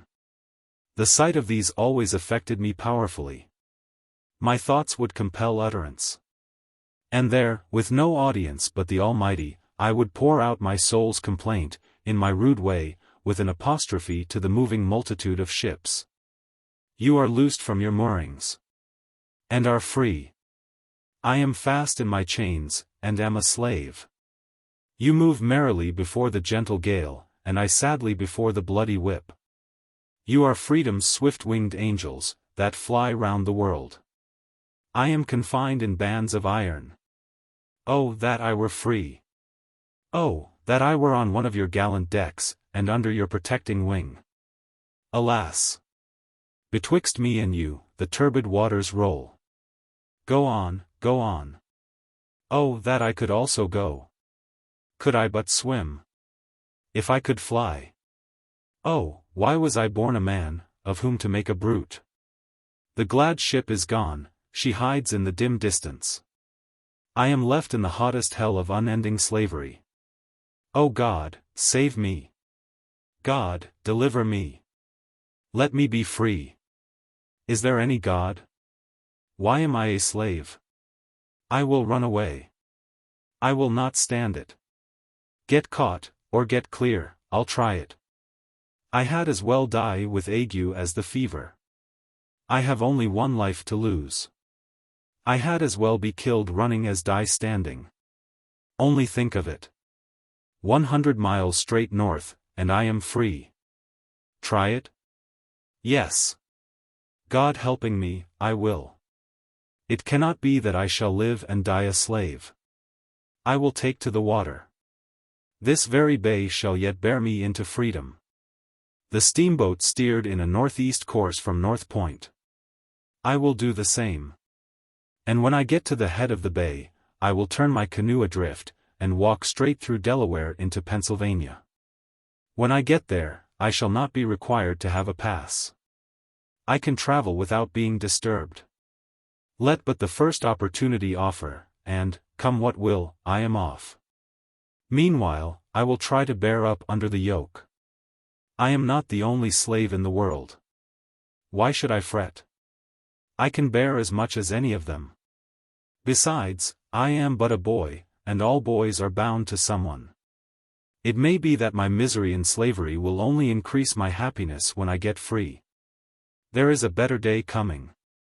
Thus I used to think, and thus I used to speak to myself, goaded almost to madness at one moment, and at the next reconciling myself to my wretched lot. I have already intimated that my condition was much worse, during the first 6 months of my stay at Mr. Covey's, than in the last 6. The circumstances leading to the change in Mr. Covey's course toward me form an epoch in my humble history.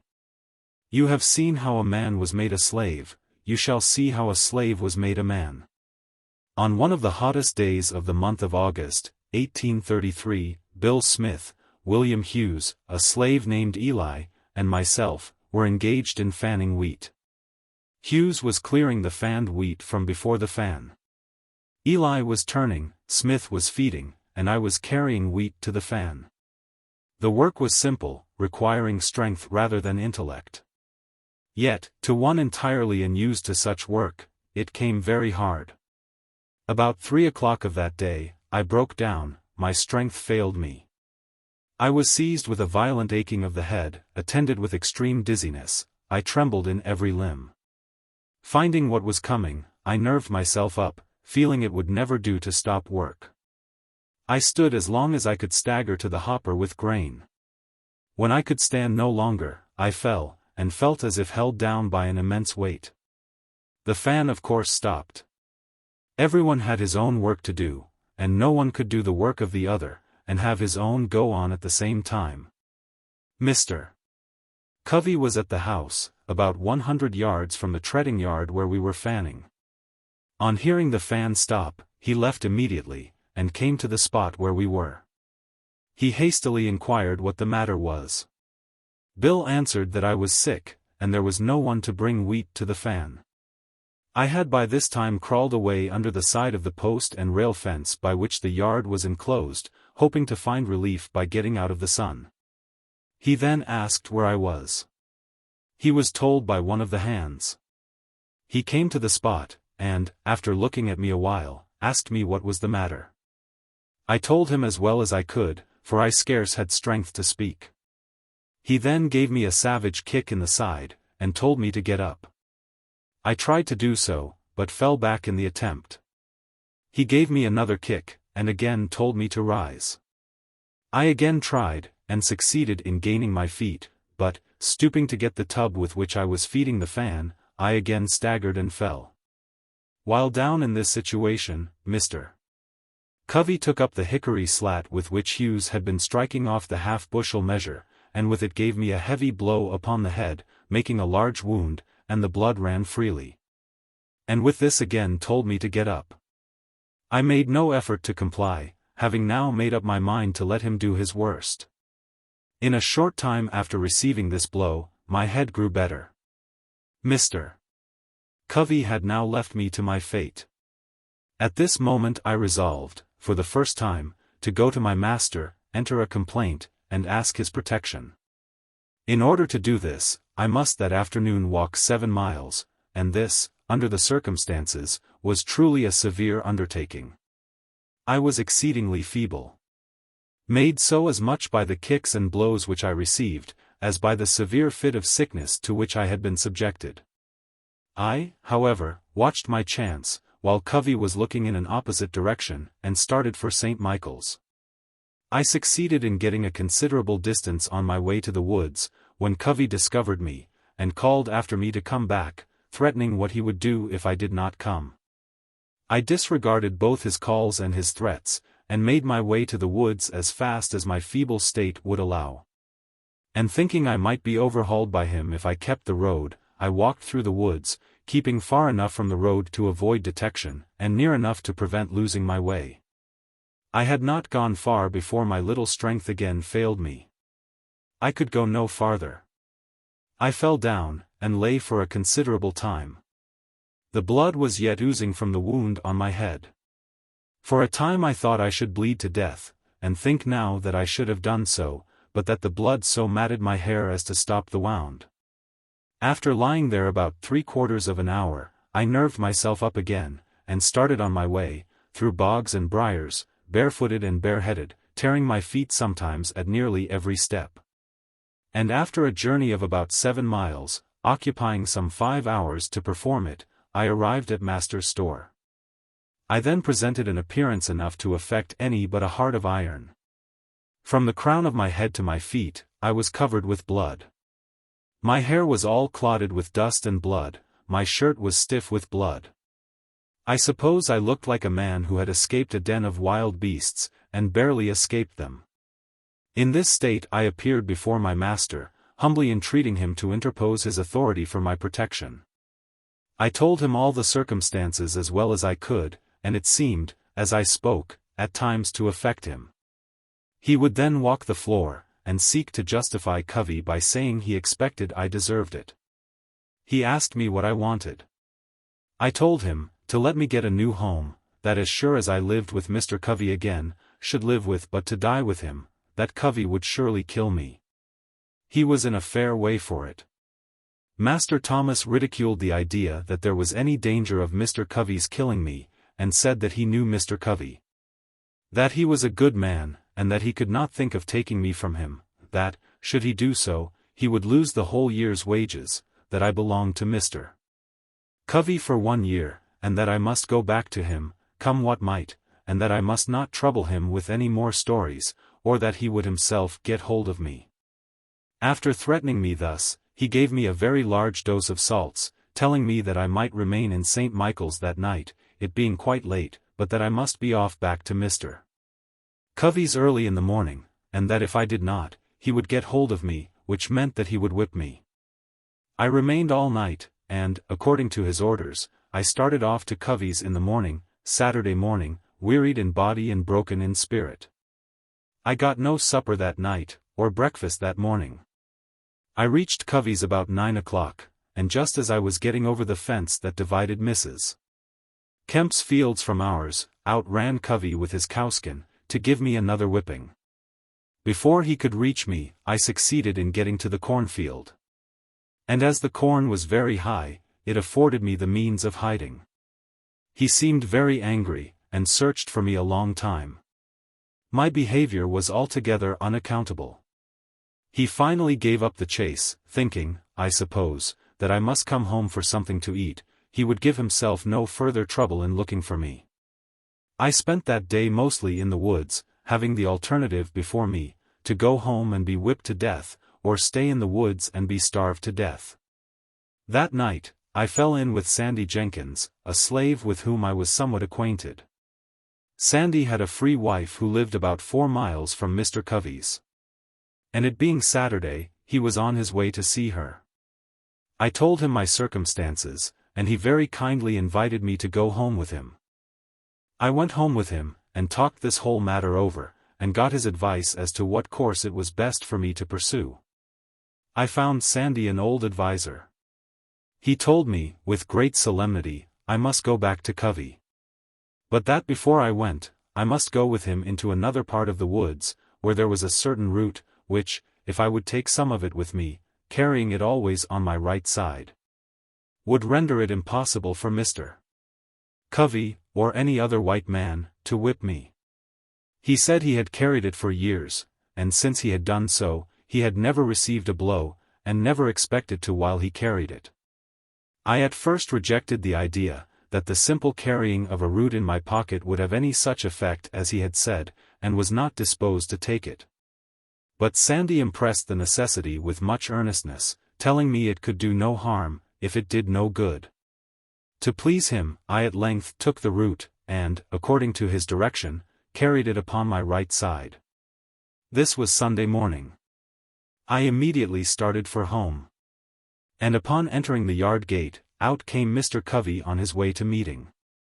He spoke to me very kindly, bade me drive the pigs from a lot nearby, and passed on towards the church. Now, this singular conduct of Mr. Covey really made me begin to think that there was something in the root which Sandy had given me. And had it been on any other day than Sunday, I could have attributed the conduct to no other cause than the influence of that root. And as it was, I was half inclined to think the root to be something more than I at first had taken it to be. All went well till Monday morning. On this morning, the virtue of the root was fully tested. Long before daylight, I was called to go and rub, curry, and feed the horses. I obeyed, and was glad to obey. But whilst thus engaged, whilst in the act of throwing down some blades from the loft, Mr. Covey entered the stable with a long rope. And just as I was half out of the loft, he caught hold of my legs, and was about tying me. As soon as I found what he was up to, I gave a sudden spring, and as I did so, he holding to my legs, I was brought sprawling on the stable floor. Mr. Covey seemed now to think he had me, and could do what he pleased, but at this moment, from whence came the spirit I don't know, I resolved to fight. And, suiting my action to the resolution, I seized Covey hard by the throat, and as I did so, I rose. He held on to me, and I to him. My resistance was so entirely unexpected that Covey seemed taken all aback. He trembled like a leaf. This gave me assurance, and I held him uneasy, causing the blood to run where I touched him with the ends of my fingers. Mr. Covey soon called out to Hughes for help. Hughes came, and, while Covey held me, attempted to tie my right hand. While he was in the act of doing so, I watched my chance, and gave him a heavy kick close under the ribs. This kick fairly sickened Hughes, so that he left me in the hands of Mr. Covey. This kick had the effect of not only weakening Hughes, but Covey also. When he saw Hughes bending over with pain, his courage quailed. He asked me if I meant to persist in my resistance. I told him I did, come what might. That he had used me like a brute for 6 months, and that I was determined to be used so no longer. With that, he strove to drag me to a stick that was lying just out of the stable door. He meant to knock me down. But just as he was leaning over to get the stick, I seized him with both hands by his collar, and brought him by a sudden snatch to the ground. By this time, Bill came. Covey called upon him for assistance. Bill wanted to know what he could do. Covey said, "Take hold of him, take hold of him." Bill said his master hired him out to work, and not to help to whip me. So he left Covey and myself to fight our own battle out. We were at it for nearly 2 hours. Covey at length let me go, puffing and blowing at a great rate, saying that if I had not resisted, he would not have whipped me half so much. The truth was, that he had not whipped me at all. I considered him as getting entirely the worst end of the bargain, for he had drawn no blood from me, but I had from him. The whole 6 months afterwards, that I spent with Mr. Covey, he never laid the weight of his finger upon me in anger. He would occasionally say, he didn't want to get hold of me again. No, thought I, you need not. For you will come off worse than you did before. This battle with Mr. Covey was the turning point in my career as a slave. It rekindled the few expiring embers of freedom, and revived within me a sense of my own manhood. It recalled the departed self-confidence, and inspired me again with a determination to be free. The gratification afforded by the triumph was a full compensation for whatever else might follow, even death itself. He only can understand the deep satisfaction which I experienced, who has himself repelled by force the bloody arm of slavery. I felt as I never felt before. It was a glorious resurrection, from the tomb of slavery, to the heaven of freedom. My long-crushed spirit rose, cowardice departed, bold defiance took its place. And I now resolved that, however long I might remain a slave in form, the day had passed forever when I could be a slave in fact. I did not hesitate to let it be known of me, that the white man who expected to succeed in whipping, must also succeed in killing me. From this time I was never again what might be called fairly whipped, though I remained a slave 4 years afterwards. I had several fights, but was never whipped. It was for a long time a matter of surprise to me why Mr. Covey did not immediately have me taken by the constable to the whipping post, and there regularly whipped for the crime of raising my hand against a white man in defense of myself. And the only explanation I can now think of does not entirely satisfy me, but such as it is, I will give it. Mr. Covey enjoyed the most unbounded reputation for being a first-rate overseer and Negro breaker. It was of considerable importance to him. That reputation was at stake. And had he sent me, a boy about 16 years old, to the public whipping post, his reputation would have been lost, so, to save his reputation, he suffered me to go unpunished. My term of actual service to Mr. Edward Covey ended on Christmas Day, 1833. The days between Christmas and New Year's Day are allowed as holidays. And, accordingly, we were not required to perform any labor, more than to feed and take care of the stock. This time we regarded as our own, by the grace of our masters. And we therefore used or abused it nearly as we pleased. Those of us who had families at a distance, were generally allowed to spend the whole 6 days in their society. This time, however, was spent in various ways. The staid, sober, thinking and industrious ones of our number would employ themselves in making corn brooms, mats, horse collars, and baskets. And another class of us would spend the time in hunting possums, hares, and coons. But by far the larger part engaged in such sports and merriments as playing ball, wrestling, running foot races, fiddling, dancing, and drinking whiskey. And this latter mode of spending the time was by far the most agreeable to the feelings of our masters. A slave who would work during the holidays was considered by our masters as scarcely deserving them. He was regarded as one who rejected the favor of his master. It was deemed a disgrace not to get drunk at Christmas. And he was regarded as lazy indeed, who had not provided himself with the necessary means, during the year, to get whiskey enough to last him through Christmas. From what I know of the effect of these holidays upon the slave, I believe them to be among the most effective means in the hands of the slaveholder in keeping down the spirit of insurrection. Were the slaveholders at once to abandon this practice, I have not the slightest doubt it would lead to an immediate insurrection among the slaves. These holidays serve as conductors, or safety valves, to carry off the rebellious spirit of enslaved humanity. But for these, the slave would be forced up to the wildest desperation. And woe betide the slaveholder, the day he ventures to remove or hinder the operation of those conductors. I warn him that, in such an event, a spirit will go forth in their midst, more to be dreaded than the most appalling earthquake. The holidays are part and parcel of the gross fraud, wrong, and inhumanity of slavery.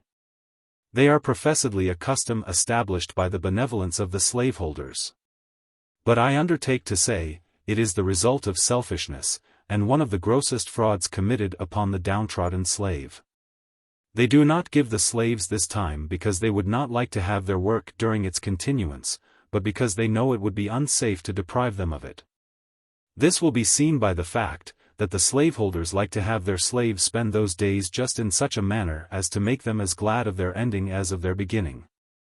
Their object seems to be, to disgust their slaves with freedom, by plunging them into the lowest depths of dissipation.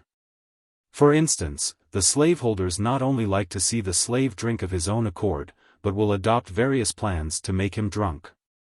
One plan is, to make bets on their slaves, as to who can drink the most whiskey without getting drunk, and in this way they succeed in getting whole multitudes to drink to excess.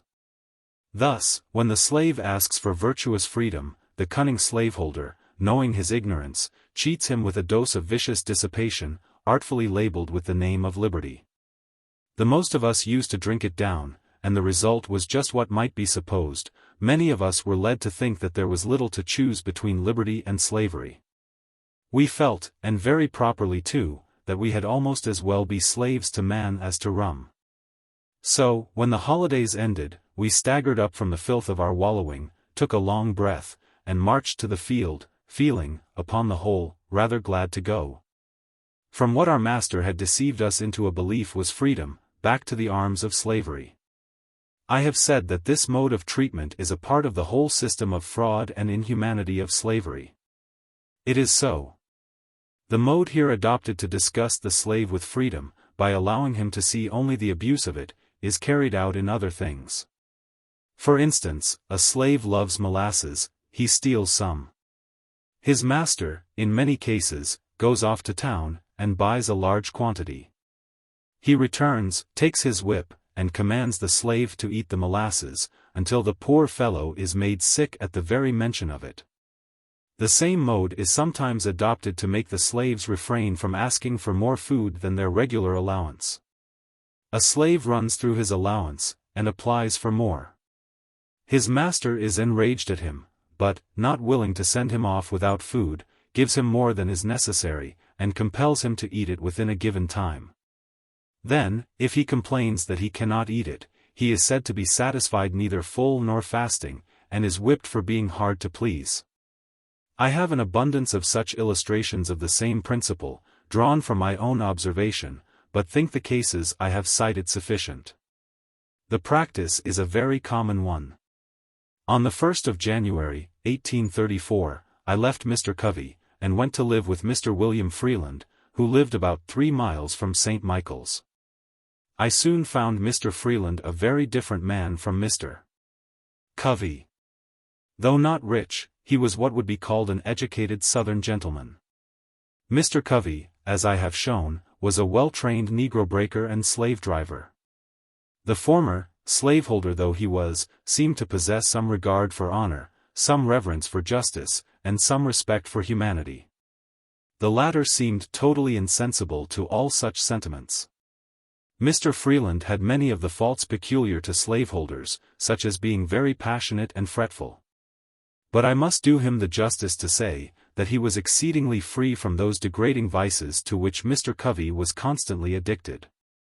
The one was open and frank, and we always knew where to find him. The other was a most artful deceiver, and could be understood only by such as were skillful enough to detect his cunningly devised frauds. Another advantage I gained in my new master was, he made no pretensions to, or profession of, religion, and this, in my opinion, was truly a great advantage.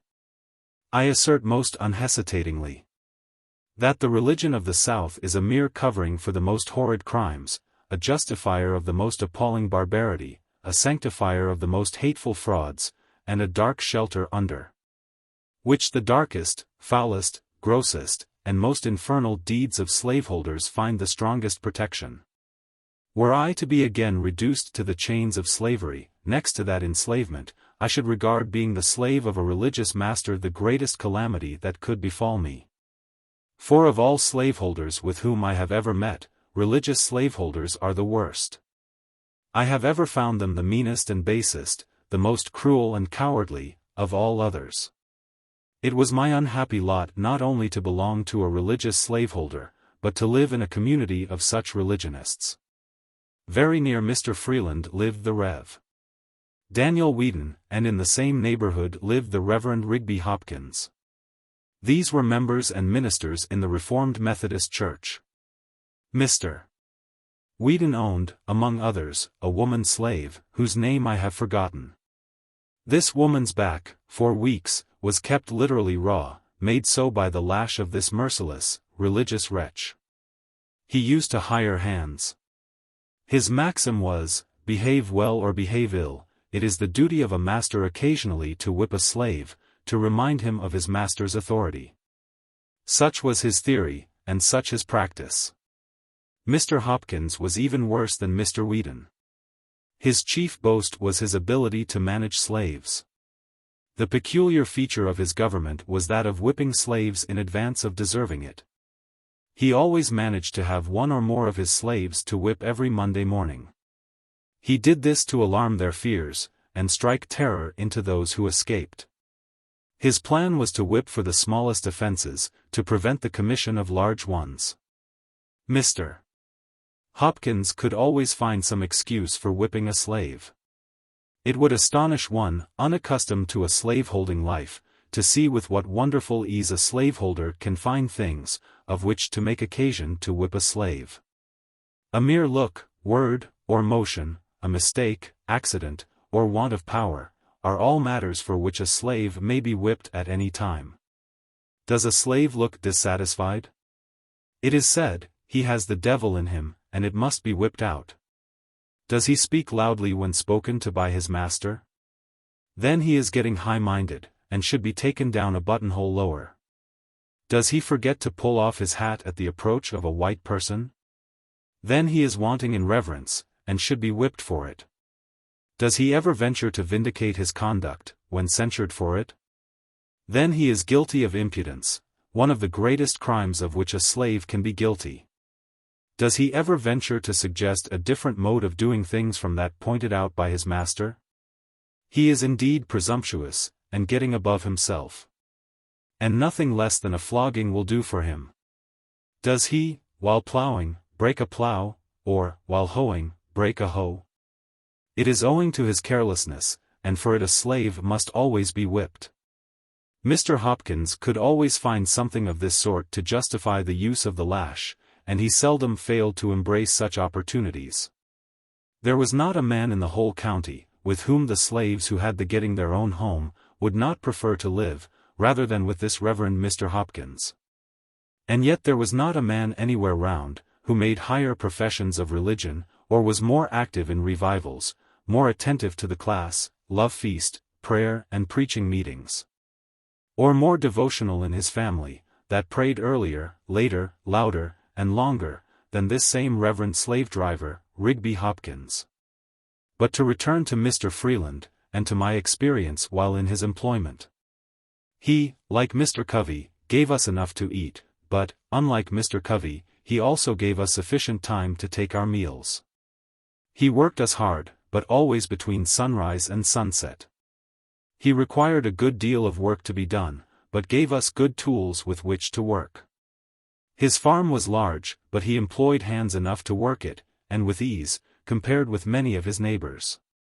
My treatment, while in his employment, was heavenly, compared with what I experienced at the hands of Mr. Edward Covey.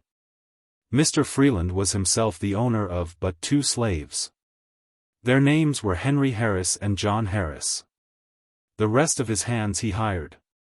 These consisted of myself, Sandy Jenkins, and Handy Caldwell. Henry and John were quite intelligent, and in a very little while after I went there, I succeeded in creating in them a strong desire to learn how to read. This desire soon sprang up in the others also. They very soon mustered up some old spelling books, and nothing would do but that I must keep a Sabbath school. I agreed to do so, and accordingly devoted my Sundays to teaching these my loved fellow slaves how to read. Neither of them knew his letters when I went there. Some of the slaves of the neighboring farms found what was going on, and also availed themselves of this little opportunity to learn to read. It was understood, among all who came, that there must be as little display about it as possible.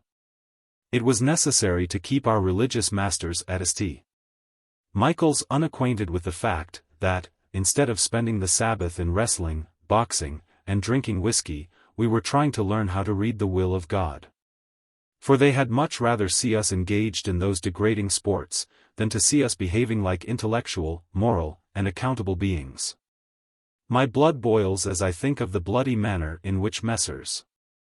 Wright Fairbanks and Garrison West, both class leaders, in connection with many others, rushed in upon us with sticks and stones, and broke up our virtuous little Sabbath school, at St. Michael's, all calling themselves Christians. Humble followers of the Lord Jesus Christ. But I am again digressing. I held my Sabbath school at the house of a free colored man, whose name I deem it imprudent to mention. For should it be known, it might embarrass him greatly, though the crime of holding the school was committed 10 years ago.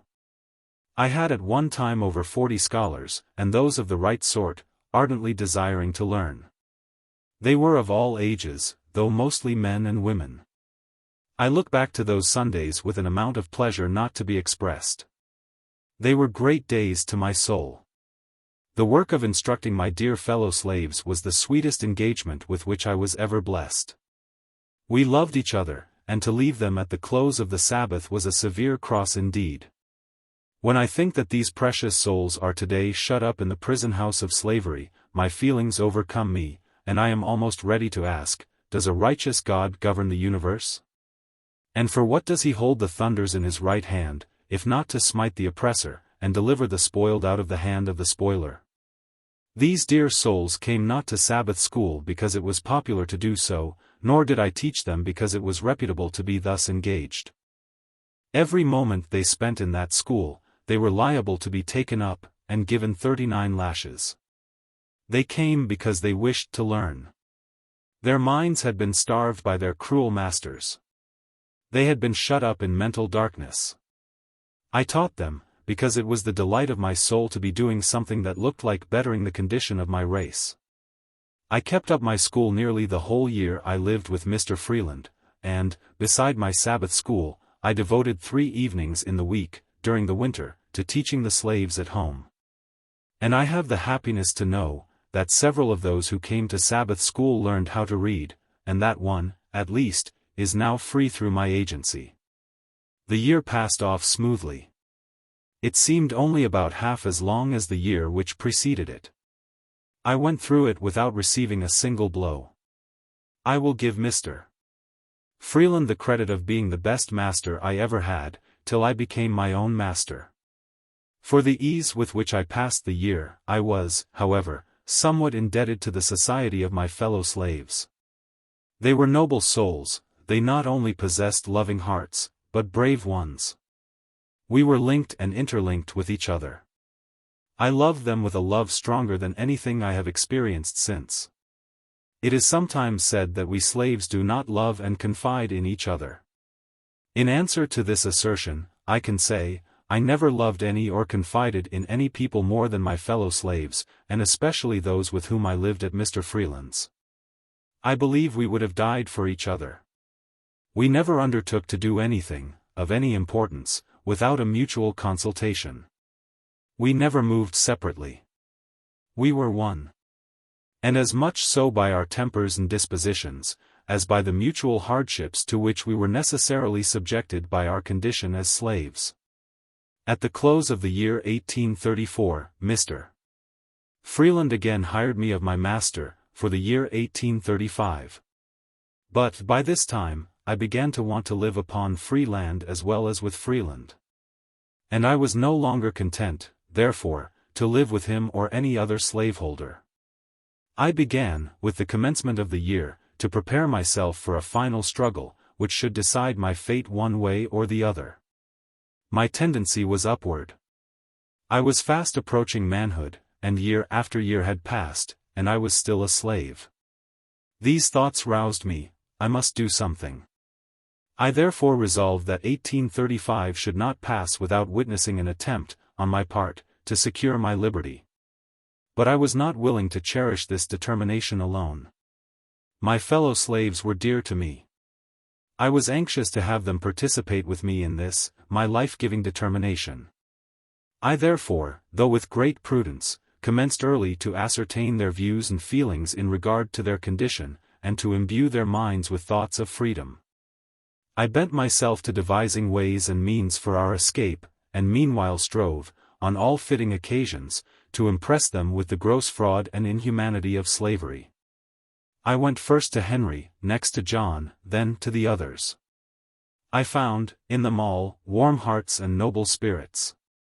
They were ready to hear, and ready to act, and a feasible plan should be proposed. This was what I wanted. I talked to them of our want of manhood, if we submitted to our enslavement without at least one noble effort to be free. We met often, and consulted frequently, and told our hopes and fears, recounted the difficulties, real and imagined, which we should be called on to meet. At times we were almost disposed to give up, and try to content ourselves with our wretched lot, at others, we were firm and unbending in our determination to go. Whenever we suggested any plan, there was shrinking, the odds were fearful. Our path was beset with the greatest obstacles. And if we succeeded in gaining the end of it, our right to be free was yet questionable, we were yet liable to be returned to bondage. We could see no spot, this side of the ocean, where we could be free. We knew nothing about Canada. Our knowledge of the North did not extend farther than New York. And to go there, and be forever harassed with the frightful liability of being returned to slavery, with the certainty of being treated tenfold worse than before, the thought was truly a horrible one. And one which it was not easy to overcome. The case sometimes stood thus: at every gate through which we were to pass, we saw a watchman, at every ferry a guard, on every bridge a sentinel, and in every wood a patrol. We were hemmed in upon every side. Here were the difficulties, real or imagined, the good to be sought, and the evil to be shunned. On the one hand, there stood slavery, a stern reality, glaring frightfully upon us, its robes already crimsoned with the blood of millions, and even now feasting itself greedily upon our own flesh. On the other hand, away back in the dim distance, under the flickering light of the North Star, behind some craggy hill or snow-covered mountain, stood a doubtful freedom, half frozen, beckoning us to come and share its hospitality. This in itself was sometimes enough to stagger us, but when we permitted ourselves to survey the road, we were frequently appalled. Upon either side we saw grim death, assuming the most horrid shapes. Now it was starvation, causing us to eat our own flesh, now we were contending with the waves, and were drowned. Now we were overtaken, and torn to pieces by the fangs of the terrible bloodhound. We were stung by scorpions, chased by wild beasts, bitten by snakes, and finally, after having nearly reached the desired spot, after swimming rivers, encountering wild beasts, sleeping in the woods, suffering hunger and nakedness, we were overtaken by our pursuers, and, in our resistance, we were shot dead upon the spot. I say, this picture sometimes appalled us, and made us rather bear those ills we had than fly to others, that we knew not of. In coming to a fixed determination to run away, we did more than Patrick Henry, when he resolved upon liberty or death. With us it was a doubtful liberty at most, and almost certain death if we failed. For my part, I should prefer death to hopeless bondage. Sandy, one of our number, gave up the notion, but still encouraged us. Our company then consisted of Henry Harris, John Harris, Henry Bailey, Charles Roberts, and myself. Henry Bailey was my uncle, and belonged to my master. Charles married my aunt, he belonged to my master's father-in-law, Mr. William Hamilton. The plan we finally concluded upon was, to get a large canoe belonging to Mr. Hamilton, and upon the Saturday night previous to Easter holidays, paddle directly up the Chesapeake Bay. On our arrival at the head of the bay, a distance of 70 or 80 miles from where we lived, it was our purpose to turn our canoe adrift and follow the guidance of the North Star till we got beyond the limits of Maryland. Our reason for taking the water route was, that we were less liable to be suspected as runaways, we hoped to be regarded as fishermen. Whereas, if we should take the land route, we should be subjected to interruptions of almost every kind. Anyone having a white face, and being so disposed, could stop us, and subject us to examination. The week before our intended start, I wrote several protections, one for each of us. As well as I can remember, they were in the following words, to wit: "This is to certify that I, the undersigned, have given the bearer, my servant, full liberty to go to Baltimore and spend the Easter holidays. Written with mine own hand, etc., 1835. William Hamilton. Near St. Michael's, in Talbot County, Maryland." We were not going to Baltimore. But, in going up the bay, we went toward Baltimore, and these protections were only intended to protect us while on the bay. As the time drew near for our departure, our anxiety became more and more intense. It was truly a matter of life and death with us. The strength of our determination was about to be fully tested. At this time, I was very active in explaining every difficulty, removing every doubt, dispelling every fear, and inspiring all with the firmness indispensable to success in our undertaking. Assuring them that half was gained the instant we made the move, we had talked long enough, we were now ready to move, if not now, we never should be. And if we did not intend to move now, we had as well fold our arms, sit down, and acknowledge ourselves fit only to be slaves. This, none of us were prepared to acknowledge. Every man stood firm. And at our last meeting, we pledged ourselves afresh, in the most solemn manner, that, at the time appointed, we would certainly start in pursuit of freedom. This was in the middle of the week, at the end of which we were to be off. We went, as usual, to our several fields of labor, but with bosoms highly agitated with thoughts of our truly hazardous undertaking. We tried to conceal our feelings as much as possible. And I think we succeeded very well. After a painful waiting, the Saturday morning, whose night was to witness our departure, came. I hailed it with joy, bring what of sadness it might. Friday night was a sleepless one for me. I probably felt more anxious than the rest, because I was, by common consent, at the head of the whole affair. The responsibility of success or failure lay heavily upon me. The glory of the one, and the confusion of the other, were alike mine. The first 2 hours of that morning were such as I never experienced before, and hope never to again. Early in the morning, we went, as usual, to the field. We were spreading manure.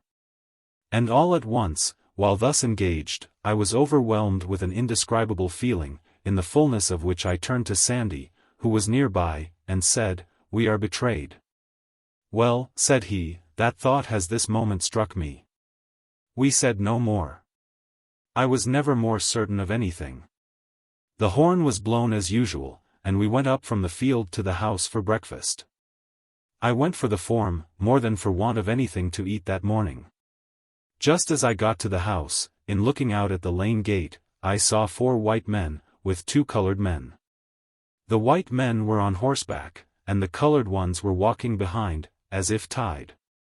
I watched them a few moments till they got up to our lane gate. Here they halted, and tied the colored men to the gatepost. I was not yet certain as to what the matter was. In a few moments, in rode Mr. Hamilton, with a speed betokening great excitement. He came to the door, and inquired if Master William was in. He was told he was at the barn. Mr. Hamilton, without dismounting, rode up to the barn with extraordinary speed. In a few moments, he and Mr. Freeland returned to the house. By this time, the 3 constables rode up, and in great haste dismounted, tied their horses, and met Master William and Mr. Hamilton returning from the barn. And after talking a while, they all walked up to the kitchen door. There was no one in the kitchen but myself and John. Henry and Sandy were up at the barn. Mr. Freeland put his head in at the door, and called me by name, saying, there were some gentlemen at the door who wished to see me. I stepped to the door, and inquired what they wanted. They at once seized me, and, without giving me any satisfaction, tied me, lashing my hands closely together. I insisted upon knowing what the matter was. They at length said, that they had learned I had been in a scrape, and that I was to be examined before my master, and if their information proved false, I should not be hurt. In a few moments, they succeeded in tying John. They then turned to Henry, who had by this time returned, and commanded him to cross his hands. "I won't," said Henry, in a firm tone, indicating his readiness to meet the consequences of his refusal. "Won't you?" said Tom Graham, the constable. "No, I won't," said Henry, in a still stronger tone. With this, 2 of the constables pulled out their shining pistols, and swore, by their Creator, that they would make him cross his hands or kill him. Each cocked his pistol, and, with fingers on the trigger, walked up to Henry, saying, at the same time, if he did not cross his hands, they would blow his damned heart out. "Shoot me," said Henry, "you can't kill me but once. Shoot, and be damned. I won't be tied." This he said in a tone of loud defiance. And at the same time, with a motion as quick as lightning, he with one single stroke dashed the pistols from the hand of each constable. As he did this, all hands fell upon him, and, after beating him some time, they finally overpowered him, and got him tied. During the scuffle, I managed, I know not how, to get my pass out, and, without being discovered, put it into the fire. We were all now tied. And just as we were to leave for Easton Jail, Betsy Freeland, mother of William Freeland, came to the door with her hands full of biscuits, and divided them between Henry and John. She then delivered herself of a speech, to the following effect, addressing herself to me, she said, "You devil! You yellow devil! It was you that put it into the heads of Henry and John to run away. But for you, you long-legged mulatto devil, Henry nor John would never have thought of such a thing." I made no reply, and was immediately hurried off toward St. Michael's. Just a moment previous to the scuffle with Henry, Mr. Hamilton suggested the propriety of making a search for the protections which he had understood Frederick had written for himself and the rest. But, just at the moment he was about carrying his proposal into effect, his aid was needed in helping to tie Henry. And the excitement attending the scuffle caused them either to forget, or to deem it unsafe, under the circumstances, to search. So we were not yet convicted of the intention to run away. When we got about halfway to St. Michael's, while the constables having us in charge were looking ahead, Henry inquired of me what he should do with his pass. I told him to eat it with his biscuit, and own nothing, and we passed the word around, own nothing, and own nothing, said we all. Our confidence in each other was unshaken. We were resolved to succeed or fail together, after the calamity had befallen us as much as before. We were now prepared for anything. We were to be dragged that morning 15 miles behind horses, and then to be placed in the Easton jail. When we reached St. Michael's, we underwent a sort of examination. We all denied that we ever intended to run away. We did this more to bring out the evidence against us, than from any hope of getting clear of being sold, for, as I have said, we were ready for that. The fact was, we cared but little where we went, so we went together. Our greatest concern was about separation. We dreaded that more than anything this side of death. We found the evidence against us to be the testimony of one person. Our master would not tell who it was, but we came to a unanimous decision among ourselves as to who their informant was. We were sent off to the jail at Easton. When we got there, we were delivered up to the sheriff, Mr. Joseph Graham, and by him placed in jail. Henry, John, and myself were placed in one room together, Charles, and Henry Bailey, in another. Their object in separating us was to hinder concert. We had been in jail scarcely 20 minutes, when a swarm of slave traders, and agents for slave traders, flocked into jail to look at us, and to ascertain if we were for sale. Such a set of beings I never saw before. I felt myself surrounded by so many fiends from perdition. A band of pirates never looked more like their father, the devil. They laughed and grinned over us, saying, "Ah, my boys. We have got you, haven't we?" And after taunting us in various ways, they one by one went into an examination of us, with intent to ascertain our value. They would impudently ask us if we would not like to have them for our masters. We would make them no answer, and leave them to find out as best they could. Then they would curse and swear at us, telling us that they could take the devil out of us in a very little while, if we were only in their hands. While in jail, we found ourselves in much more comfortable quarters than we expected when we went there. We did not get much to eat, nor that which was very good. But we had a good clean room, from the windows of which we could see what was going on in the street, which was very much better than though we had been placed in one of the dark, damp cells. Upon the whole, we got along very well, so far as the jail and its keeper were concerned. Immediately after the holidays were over, contrary to all our expectations, Mr. Hamilton and Mr. Freeland came up to Easton and took Charles, the two Henrys, and John, out of jail, and carried them home, leaving me alone. I regarded this separation as a final one. It caused me more pain than anything else in the whole transaction. I was ready for anything rather than separation. I suppose that they had consulted together, and had decided that, as I was the whole cause of the intention of the others to run away, it was hard to make the innocent suffer with the guilty. And that they had, therefore, concluded to take the others home, and sell me, as a warning to the others that remained. It is due to the noble Henry to say, he seemed almost as reluctant at leaving the prison as at leaving home to come to the prison.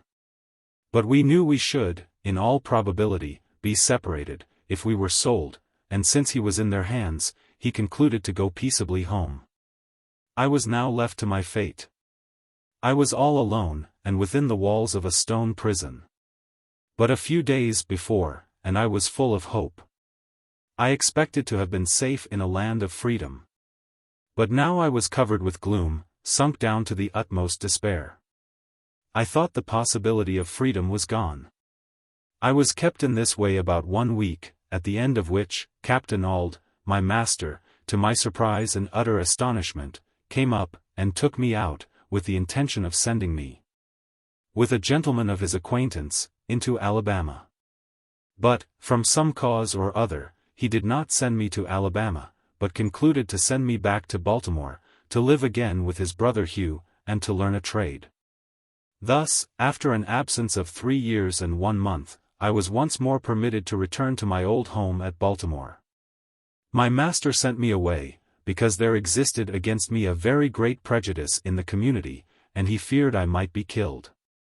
In a few weeks after I went to Baltimore, Master Hugh hired me to Mr. William Gardner, an extensive shipbuilder, on Fells Point. I was put there to learn how to caulk. It, however, proved a very unfavorable place for the accomplishment of this object. Mr. Gardner was engaged that spring in building 2 large man-of-war brigs, professedly for the Mexican government. The vessels were to be launched in the July of that year, and in failure thereof, Mr. Gardner was to lose a considerable sum, so that when I entered, all was hurry. There was no time to learn anything. Every man had to do that which he knew how to do. In entering the shipyard, my orders from Mr. Gardner were, to do whatever the carpenters commanded me to do. This was placing me at the beck and call of about 75 men. I was to regard all these as masters. Their word was to be my law. My situation was a most trying one. At times I needed a dozen pair of hands. I was called a dozen ways in the space of a single minute. 3 or 4 voices would strike my ear at the same moment. It was, "Fred, come help me to cant this timber here. Fred, come carry this timber yonder. Fred, bring that roller here. Fred, go get a fresh can of water. Fred, come help saw off the end of this timber. Fred, go quick, and get the crowbar. Fred, hold on the end of this fall. Fred, go to the blacksmith's shop, and get a new punch. Hurrah, Fred. Run and bring me a cold chisel. I say, Fred, bear a hand, and get up a fire as quick as lightning under that steam box. Halloo, nigger. Come, turn this grindstone. Come, come. Move, move. And bows this timber forward. I say, darky, blast your eyes, why don't you heat up some pitch? Halloo. Halloo. Halloo. 3 voices at the same time. Come here, go there. Hold on where you are.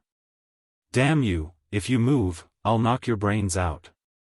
This was my school for 8 months. And I might have remained there longer, but for a most horrid fight I had with 4 of the white apprentices, in which my left eye was nearly knocked out. And I was horribly mangled in other respects. The facts in the case were these: until a very little while after I went there, white and black ship carpenters worked side by side, and no one seemed to see any impropriety in it. All hands seemed to be very well satisfied. Many of the black carpenters were freemen.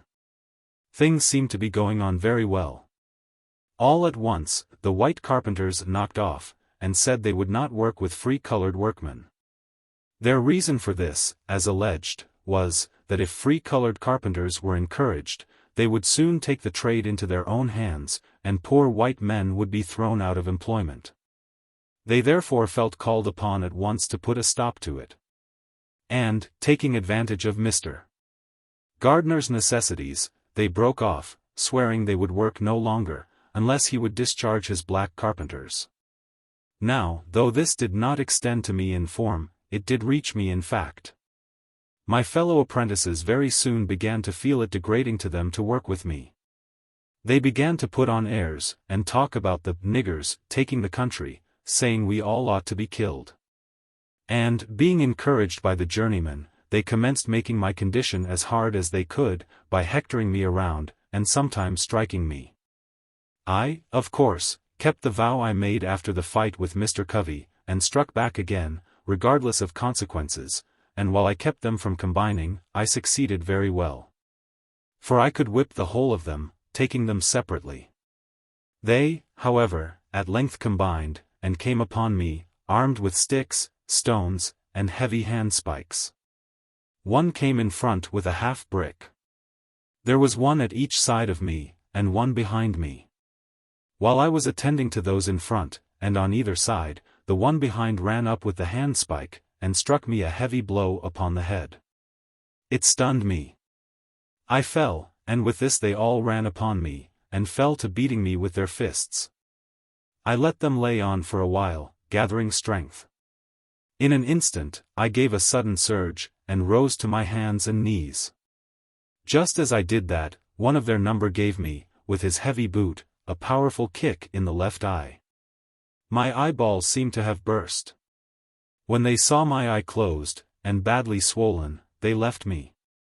With this I seized the handspike, and for a time pursued them. But here the carpenters interfered, and I thought I might as well give it up. It was impossible to stand my hand against so many. All this took place in sight of not less than 50 white ship carpenters, and not one interposed a friendly word, but some cried, "Kill the damned nigger! Kill him! Kill him! He struck a white person." I found my only chance for life was in flight. I succeeded in getting away without an additional blow, and barely so. For to strike a white man is death by lynch law, and that was the law in Mr. Gardner's shipyard, nor is there much of any other out of Mr. Gardner's shipyard. I went directly home, and told the story of my wrongs to Master Hugh. And I am happy to say of him, irreligious as he was, his conduct was heavenly, compared with that of his brother Thomas under similar circumstances. He listened attentively to my narration of the circumstances leading to the savage outrage, and gave many proofs of his strong indignation at it. The heart of my once overkind mistress was again melted into pity. My puffed-out eye and blood-covered face moved her to tears. She took a chair by me, washed the blood from my face, and, with a mother's tenderness, bound up my head, covering the wounded eye with a lean piece of fresh beef. It was almost compensation for my suffering to witness, once more, a manifestation of kindness from this, my once affectionate old mistress. Master Hugh was very much enraged. He gave expression to his feelings by pouring out curses upon the heads of those who did the deed. As soon as I got a little the better of my bruises, he took me with him to Esquire Watson's, on Bond Street, to see what could be done about the matter. Mr. Watson inquired who saw the assault committed. Master Hugh told him it was done in Mr. Gardner's shipyard at midday, where there were a large company of men at work. As to that, he said, the deed was done, and there was no question as to who did it. His answer was, he could do nothing in the case, unless some white man would come forward and testify. He could issue no warrant on my word. If I had been killed in the presence of 1,000 colored people, their testimony combined would have been insufficient to have arrested one of the murderers. Master Hugh, for once, was compelled to say this state of things was too bad. Of course, it was impossible to get any white man to volunteer his testimony in my behalf, and against the white young men. Even those who may have sympathized with me were not prepared to do this. It required a degree of courage unknown to them to do so. For just at that time, the slightest manifestation of humanity toward a colored person was denounced as abolitionism, and that name subjected its bearer to frightful liabilities. The watchwords of the bloody-minded in that region, and in those days, were, "Damn the abolitionists," and "Damn the niggers." There was nothing done, and probably nothing would have been done if I had been killed. Such was, and such remains, the state of things in the Christian city of Baltimore. Master Hugh, finding he could get no redress, refused to let me go back again to Mr. Gardner. He kept me himself, and his wife dressed my wound till I was again restored to health. He then took me into the shipyard of which he was foreman, in the employment of Mr. Walter Price. There I was immediately set to caulking, and very soon learned the art of using my mallet and irons. In the course of 1 year from the time I left Mr. Gardner's, I was able to command the highest wages given to the most experienced caulkers. I was now of some importance to my master. I was bringing him from $6 to $7 per week. I sometimes brought him $9 per week, my wages were $1.50 a day. After learning how to caulk, I sought my own employment, made my own contracts, and collected the money which I earned. My pathway became much more smooth than before. My condition was now much more comfortable. When I could get no caulking to do, I did nothing. During these leisure times, those old notions about freedom would steal over me again. When in Mr. Gardener's employment, I was kept in such a perpetual whirl of excitement, I could think of nothing, scarcely, but my life, and in thinking of my life, I almost forgot my liberty. I have observed this in my experience of slavery, that whenever my condition was improved, instead of its increasing my contentment, it only increased my desire to be free, and set me to thinking of plans to gain my freedom. I have found that, to make a contented slave, it is necessary to make a thoughtless one. It is necessary to darken his moral and mental vision, and, as far as possible, to annihilate the power of reason. He must be able to detect no inconsistencies in slavery. He must be made to feel that slavery is right, and he can be brought to that only when he ceases to be a man. I was now getting, as I have said, $1.50 per day. I contracted for it, I earned it, it was paid to me, it was rightfully my own, yet, upon each returning Saturday night, I was compelled to deliver every cent of that money to Master Hugh. And why? Not because he earned it, not because he had any hand in earning it, not because I owed it to him, nor because he possessed the slightest shadow of a right to it, but solely because he had the power to compel me to give it up. The right of the grim-visaged pirate upon the high seas is exactly the same. Chapter 11. I now come to that part of my life during which I planned, and finally succeeded in making, my escape from slavery. But before narrating any of the peculiar circumstances, I deem it proper to make known my intention not to state all the facts connected with the transaction. My reasons for pursuing this course may be understood from the following. First, were I to give a minute statement of all the facts, it is not only possible, but quite probable, that others would thereby be involved in the most embarrassing difficulties.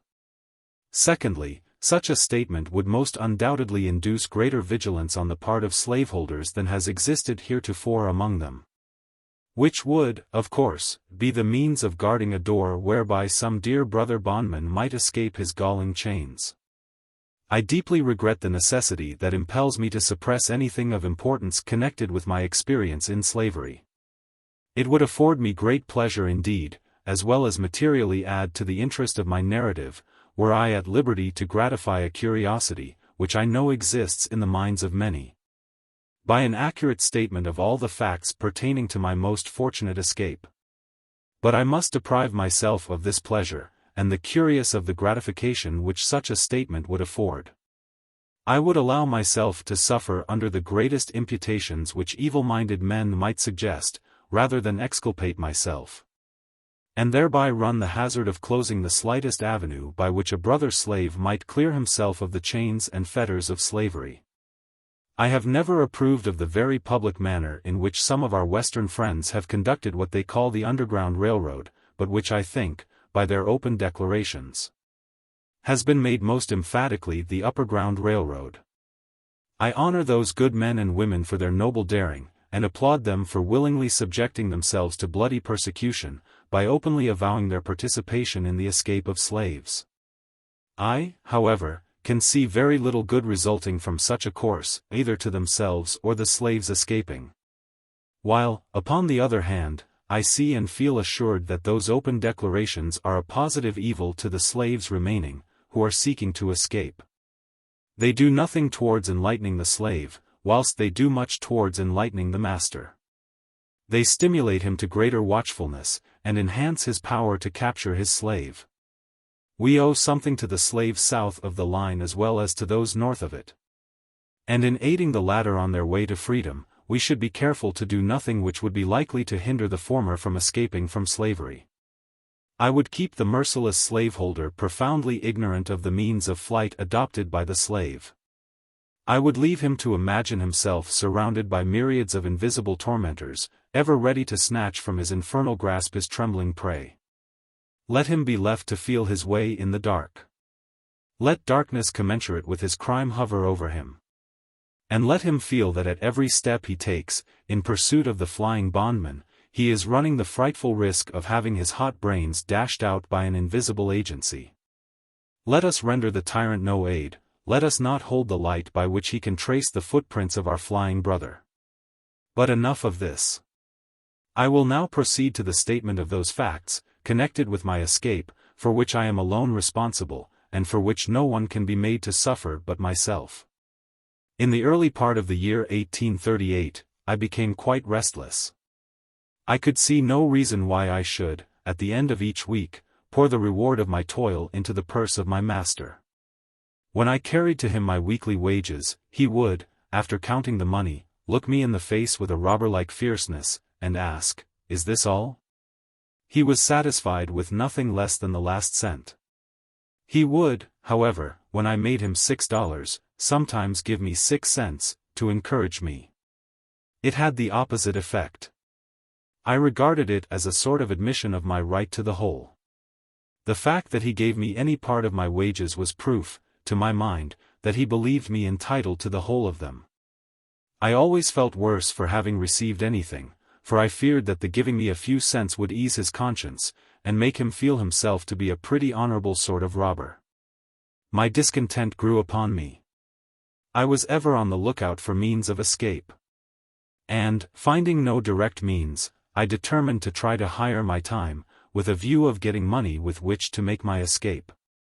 In the spring of 1838, when Master Thomas came to Baltimore to purchase his spring goods, I got an opportunity, and applied to him to allow me to hire my time. He unhesitatingly refused my request, and told me this was another stratagem by which to escape. He told me I could go nowhere but that he could get me. And that, in the event of my running away, he should spare no pains in his efforts to catch me. He exhorted me to content myself, and be obedient. He told me, if I would be happy, I must lay out no plans for the future. He said, if I behaved myself properly, he would take care of me.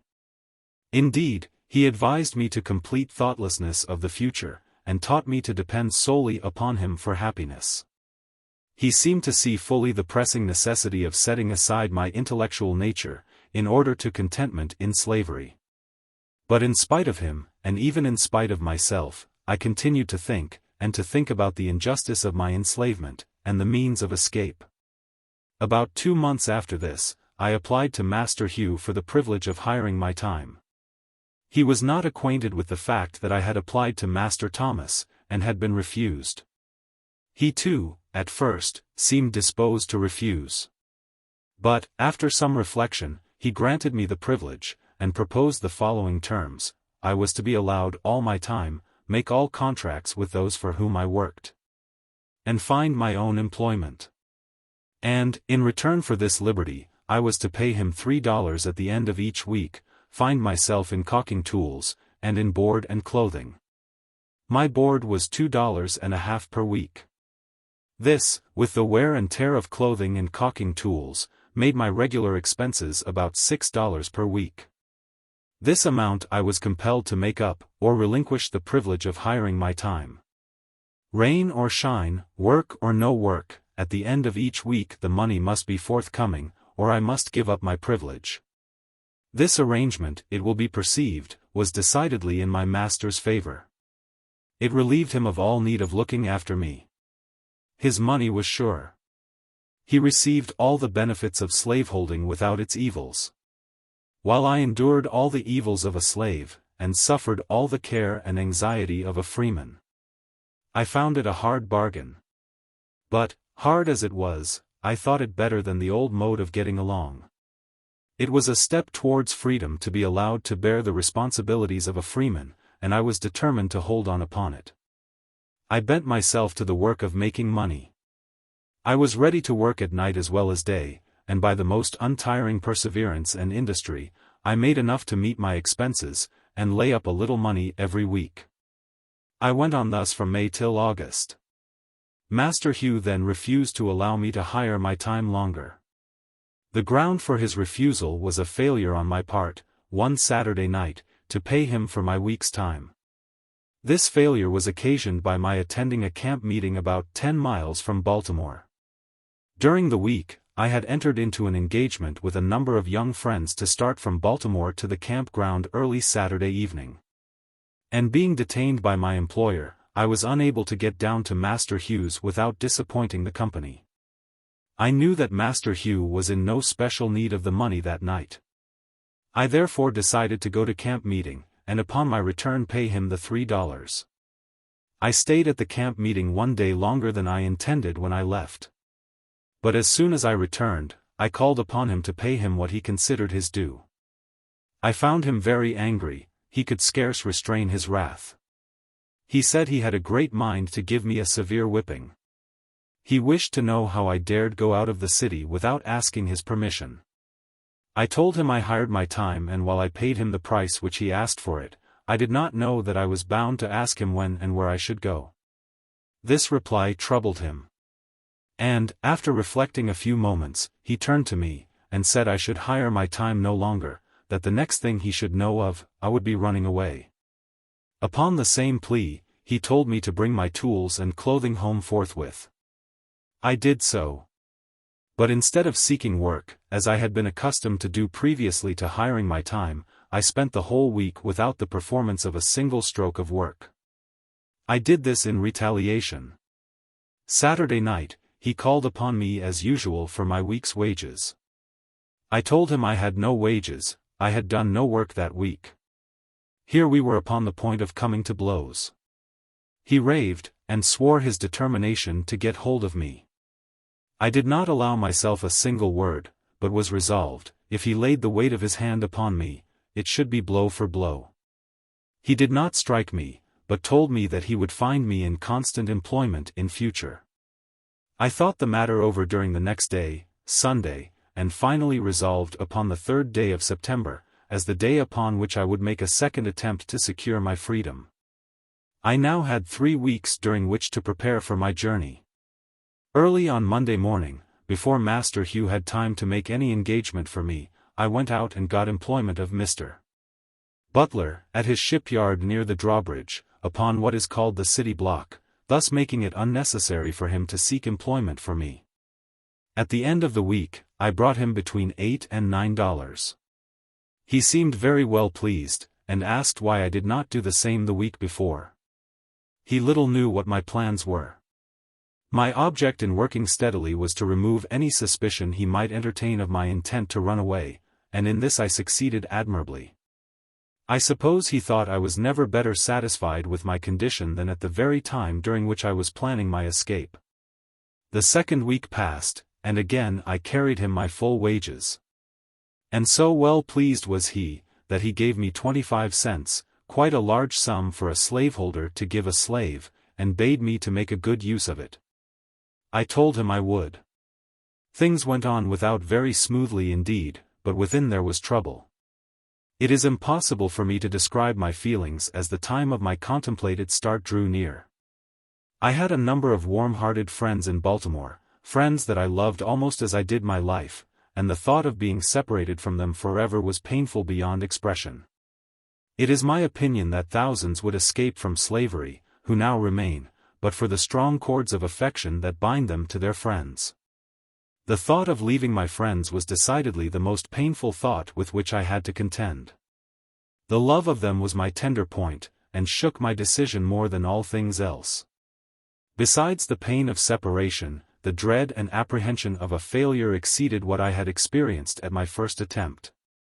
The appalling defeat I then sustained returned to torment me.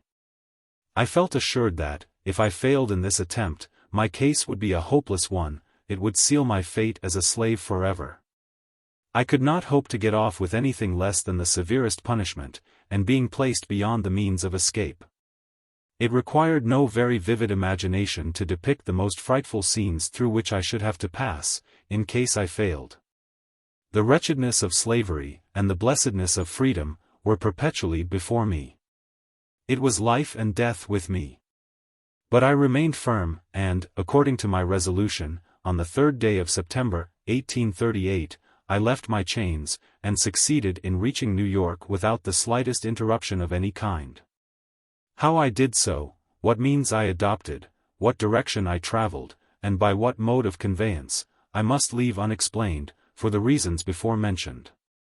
I have been frequently asked how I felt when I found myself in a free state. I have never been able to answer the question with any satisfaction to myself. It was a moment of the highest excitement I ever experienced. I suppose I felt as one may imagine the unarmed mariner to feel when he is rescued by a friendly man-of-war from the pursuit of a pirate. In writing to a dear friend, immediately after my arrival at New York, I said I felt like one who had escaped a den of hungry lions. This state of mind, however, very soon subsided. And I was again seized with a feeling of great insecurity and loneliness. I was yet liable to be taken back, and subjected to all the tortures of slavery. This in itself was enough to damp the ardor of my enthusiasm.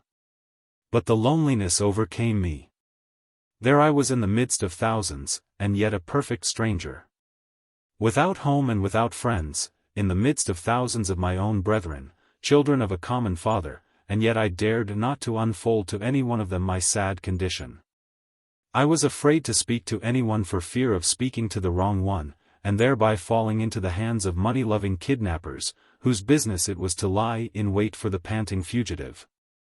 As the ferocious beasts of the forest lie in wait for their prey. The motto which I adopted when I started from slavery was this: trust no man. I saw in every white man an enemy, and in almost every colored man cause for distrust. It was a most painful situation. And, to understand it, one must needs experience it, or imagine himself in similar circumstances. Let him be a fugitive slave in a strange land, a land given up to be the hunting ground for slaveholders, whose inhabitants are legalized kidnappers, where he is every moment subjected to the terrible liability of being seized upon by his fellow men. As the hideous crocodile seizes upon his prey.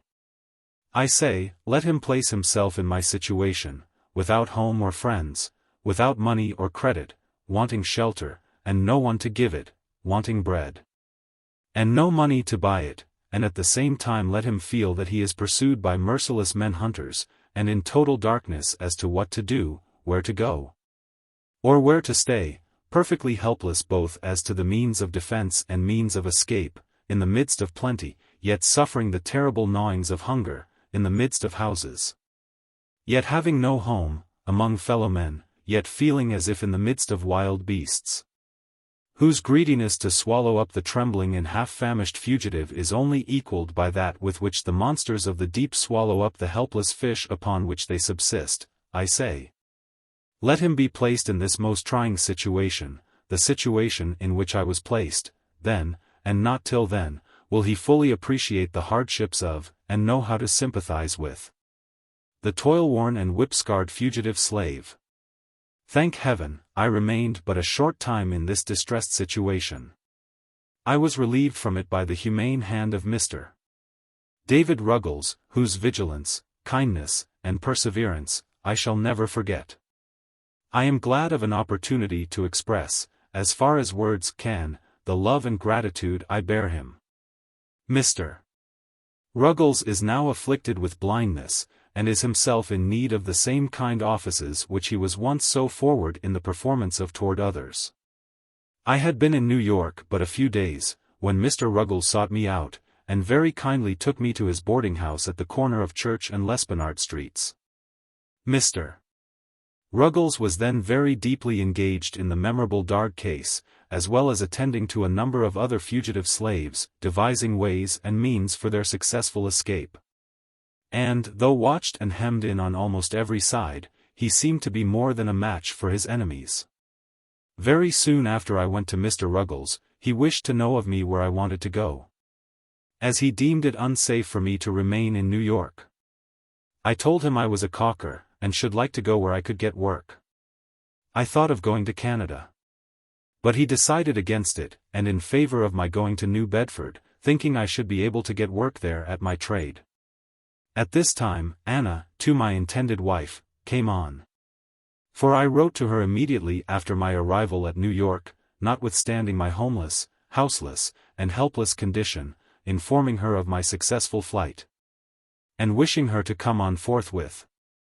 In a few days after her arrival, Mr. Ruggles called in the Reverend J. W. C. Pennington, who, in the presence of Mr. Ruggles, Mrs.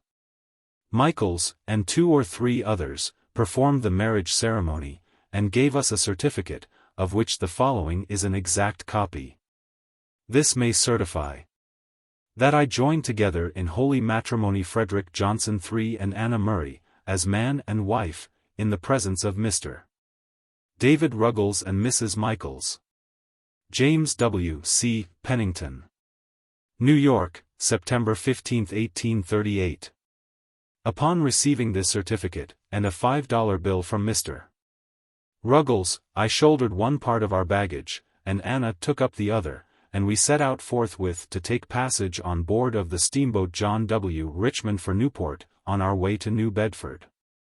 Mr. Ruggles gave me a letter to a Mr. Shaw in Newport, and told me, in case my money did not serve me to New Bedford, to stop in Newport and obtain further assistance. But upon our arrival at Newport, we were so anxious to get to a place of safety, that, notwithstanding we lacked the necessary money to pay our fare, we decided to take seats in the stage, and promised to pay when we got to New Bedford. We were encouraged to do this by two excellent gentlemen, residents of New Bedford, whose names I afterward ascertained to be Joseph Ricketson and William C. Tabor. They seemed at once to understand our circumstances, and gave us such assurance of their friendliness as put us fully at ease in their presence. It was good indeed to meet with such friends, at such a time. Upon reaching New Bedford, we were directed to the house of Mr. Nathan Johnson, by whom we were kindly received, and hospitably provided for. Both Mr. and Mrs. Johnson took a deep and lively interest in our welfare. They proved themselves quite worthy of the name of abolitionists. When the stage driver found us unable to pay our fare, he held on upon our baggage as security for the debt. I had but to mention the fact to Mr. Johnson, and he forthwith advanced the money. We now began to feel a degree of safety, and to prepare ourselves for the duties and responsibilities of a life of freedom. On the morning after our arrival at New Bedford, while at the breakfast table, the question arose as to what name I should be called by. The name given me by my mother was Frederick Augustus Washington Bailey. I, however, had dispensed with the two middle names long before I left Maryland, so that I was generally known by the name of Frederick Bailey. I started from Baltimore bearing the name of Stanley. When I got to New York, I again changed my name to Frederick Johnson, and thought that would be the last change. But when I got to New Bedford, I found it necessary again to change my name. The reason of this necessity was, that there were so many Johnsons in New Bedford, it was already quite difficult to distinguish between them. I gave Mr. Johnson the privilege of choosing me a name, but told him he must not take from me the name of Frederick. I must hold on to that, to preserve a sense of my identity. Mr. Johnson had just been reading The Lady of the Lake, and at once suggested that my name be Douglass. From that time until now I have been called Frederick Douglass. And as I am more widely known by that name than by either of the others, I shall continue to use it as my own. I was quite disappointed at the general appearance of things in New Bedford. The impression which I had received respecting the character and condition of the people of the North, I found to be singularly erroneous. I had very strangely supposed, while in slavery, that few of the comforts, and scarcely any of the luxuries, of life were enjoyed at the North, compared with what were enjoyed by the slaveholders of the South. I probably came to this conclusion from the fact that Northern people owned no slaves. I suppose that they were about upon a level with the non-slaveholding population of the South. I knew they were exceedingly poor, and I had been accustomed to regard their poverty as the necessary consequence of their being non-slaveholders. I had somehow imbibed the opinion that, in the absence of slaves, there could be no wealth, and very little refinement. And upon coming to the North, I expected to meet with a rough, hard-handed, and uncultivated population, living in the most Spartan-like simplicity, knowing nothing of the ease, luxury, pomp, and grandeur of Southern slaveholders. Such being my conjectures, anyone acquainted with the appearance of New Bedford may very readily infer how palpably I must have seen my mistake. In the afternoon of the day when I reached New Bedford, I visited the wharves, to take a view of the shipping. Here I found myself surrounded with the strongest proofs of wealth. Lying at the wharves, and riding in the stream, I saw many ships of the finest model, in the best order, and of the largest size. Upon the right and left, I was walled in by granite warehouses of the widest dimensions, stowed to their utmost capacity with the necessaries and comforts of life. Added to this, almost everybody seemed to be at work, but noiselessly so, compared with what I had been accustomed to in Baltimore. There were no loud songs heard from those engaged in loading and unloading ships. I heard no deep oaths or horrid curses on the laborer. I saw no whipping of men, but all seemed to go smoothly on. Every man appeared to understand his work, and went at it with a sober, yet cheerful earnestness, which betokened the deep interest which he felt in what he was doing, as well as a sense of his own dignity as a man. To me this looked exceedingly strange. From the wharves I strolled around and over the town, gazing with wonder and admiration at the splendid churches, beautiful dwellings, and finely cultivated gardens, evincing an amount of wealth, comfort, taste, and refinement, such as I had never seen in any part of slaveholding Maryland. Everything looked clean, new, and beautiful. I saw few or no dilapidated houses, with poverty-stricken inmates, no half-naked children and barefooted women, such as I had been accustomed to see in Hillsborough, Easton, St. Michael's, and Baltimore. The people looked more able, stronger, healthier, and happier than those of Maryland. I was for once made glad by a view of extreme wealth, without being saddened by seeing extreme poverty. But the most astonishing as well as the most interesting thing to me was the condition of the colored people, a great many of whom, like myself, had escaped thither as a refuge from the hunters of men. I found many, who had not been 7 years out of their chains, living in finer houses, and evidently enjoying more of the comforts of life, than the average of slaveholders in Maryland. I will venture to assert, that my friend Mr. Nathan Johnson, of whom I can say with a grateful heart, I was hungry, and he gave me meat, I was thirsty, and he gave me drink. I was a stranger, and he took me in, lived in a neater house, dined at a better table, took, paid for, and read, more newspapers. Better understood the moral, religious, and political character of the nation, than 9/10 of the slaveholders in Talbot County, Maryland. Yet Mr. Johnson was a working man. His hands were hardened by toil, and not his alone, but those also of Mrs. Johnson. I found the colored people much more spirited than I had supposed they would be. I found among them a determination to protect each other from the bloodthirsty kidnapper, at all hazards. Soon after my arrival, I was told of a circumstance which illustrated their spirit.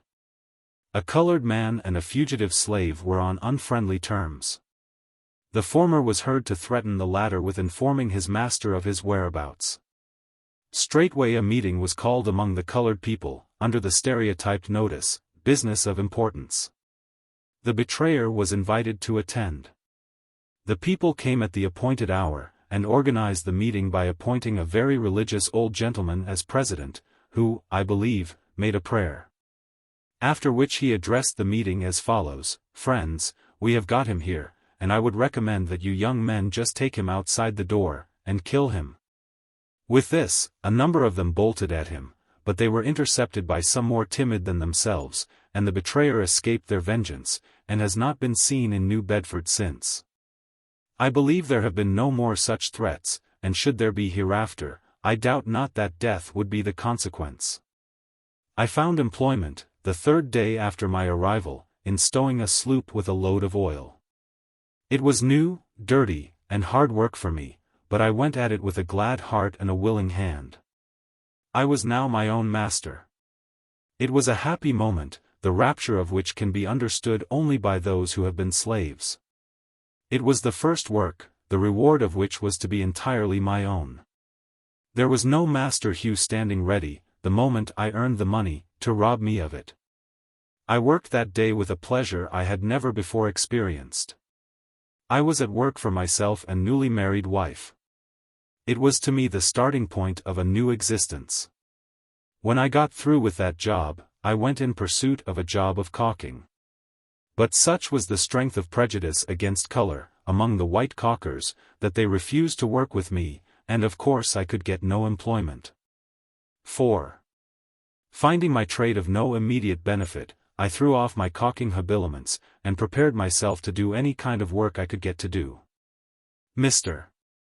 Johnson kindly let me have his wood horse and saw, and I very soon found myself a plenty of work. There was no work too hard, none too dirty. I was ready to saw wood, shovel coal, carry wood, sweep the chimney, or roll oil casks, all of which I did for nearly 3 years in New Bedford, before I became known to the anti-slavery world. In about 4 months after I went to New Bedford, there came a young man to me, and inquired if I did not wish to take the Liberator. I told him I did. But, just having made my escape from slavery, I remarked that I was unable to pay for it then. I, however, finally became a subscriber to it. The paper came, and I read it from week to week with such feelings as it would be quite idle for me to attempt to describe. The paper became my meat and my drink. My soul was set all on fire.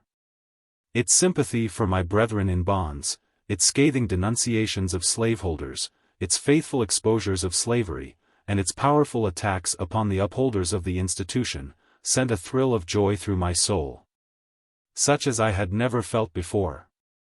I had not long been a reader of the Liberator, before I got a pretty correct idea of the principles, measures and spirit of the anti-slavery reform. I took right hold of the cause.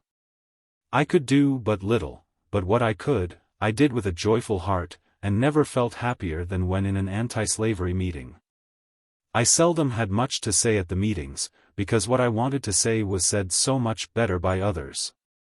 But, while attending an anti-slavery convention at Nantucket, on the 11th of August 1841, I felt strongly moved to speak, and was at the same time much urged to do so by Mr. William C. Coffin, a gentleman who had heard me speak in the colored people's meeting at New Bedford. It was a severe cross, and I took it up reluctantly. The truth was, I felt myself a slave, and the idea of speaking to white people weighed me down. I spoke but a few moments, when I felt a degree of freedom, and said what I desired with considerable ease. From that time until now, I have been engaged in pleading the cause of my brethren. With what success, and with what devotion, I leave those acquainted with my labors to decide. Appendix. I find, since reading over the foregoing narrative, that I have, in several instances, spoken in such a tone and manner, respecting religion, as may possibly lead those unacquainted with my religious views to suppose me an opponent of all religion. To remove the liability of such misapprehension, I deem it proper to append the following brief explanation. What I have said respecting and against religion, I mean strictly to apply to the slaveholding religion of this land, and with no possible reference to Christianity proper. For, between the Christianity of this land, and the Christianity of Christ, I recognize the widest possible difference, so wide, that to receive the one as good, pure, and holy, is of necessity to reject the other as bad, corrupt, and wicked. To be the friend of the one, is of necessity to be the enemy of the other. I love the pure, peaceable, and impartial Christianity of Christ, I therefore hate the corrupt, slaveholding, women-whipping, cradle-plundering, partial and hypocritical Christianity of this land. Indeed, I can see no reason, but the most deceitful one, for calling the religion of this land Christianity. I look upon it as the climax of all misnomers, the boldest of all frauds, and the grossest of all libels. Never was there a clearer case of stealing the livery of the court of heaven to serve the devil in. I am filled with unutterable loathing when I contemplate the religious pomp and show, together with the horrible inconsistencies, which everywhere surround me. We have men-stealers for ministers, women-whippers for missionaries, and cradle-plunderers for church members. The man who wields the blood-clotted cowskin during the week fills the pulpit on Sunday, and claims to be a minister of the meek and lowly Jesus. The man who robs me of my earnings at the end of each week meets me as a class leader on Sunday morning, to show me the way of life, and the path of salvation. He who sells my sister, for purposes of prostitution, stands forth as the pious advocate of purity. He who proclaims it a religious duty to read the Bible denies me the right of learning to read the name of the God who made me. He who is the religious advocate of marriage robs whole millions of its sacred influence, and leaves them to the ravages of wholesale pollution.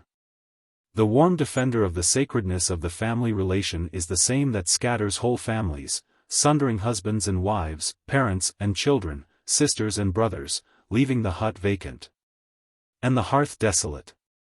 We see the thief preaching against theft, and the adulterer against adultery. We have men sold to build churches, women sold to support the gospel, and babes sold to purchase Bibles for the poor heathen. All for the glory of God and the good of souls. The slave auctioneer's bell and the church-going bell chime in with each other, and the bitter cries of the heartbroken slave are drowned in the religious shouts of his pious master. Revivals of religion and revivals in the slave trade go hand in hand together. The slave prison and the church stand near each other. The clanking of fetters and the rattling of chains in the prison, and the pious psalm and solemn prayer in the church, may be heard at the same time. The dealers in the bodies and souls of men erect their stand in the presence of the pulpit, and they mutually help each other. The dealer gives his blood-stained gold to support the pulpit, and the pulpit, in return, covers his infernal business with the garb of Christianity. Here we have religion and robbery the allies of each other, devils dressed in angels' robes, and hell presenting the semblance of paradise. Just God. And these are they who minister at thine altar. God of right. Men who their hands, with prayer and blessing, lay on Israel's ark of light. What? Preach, and kidnap men? Give thanks, and rob thy own afflicted poor? Talk of thy glorious liberty, and then bolt hard the captive's door? What? Servants of thy own merciful Son, who came to seek and save the homeless and the outcast, fettering down the tasked and plundered slave.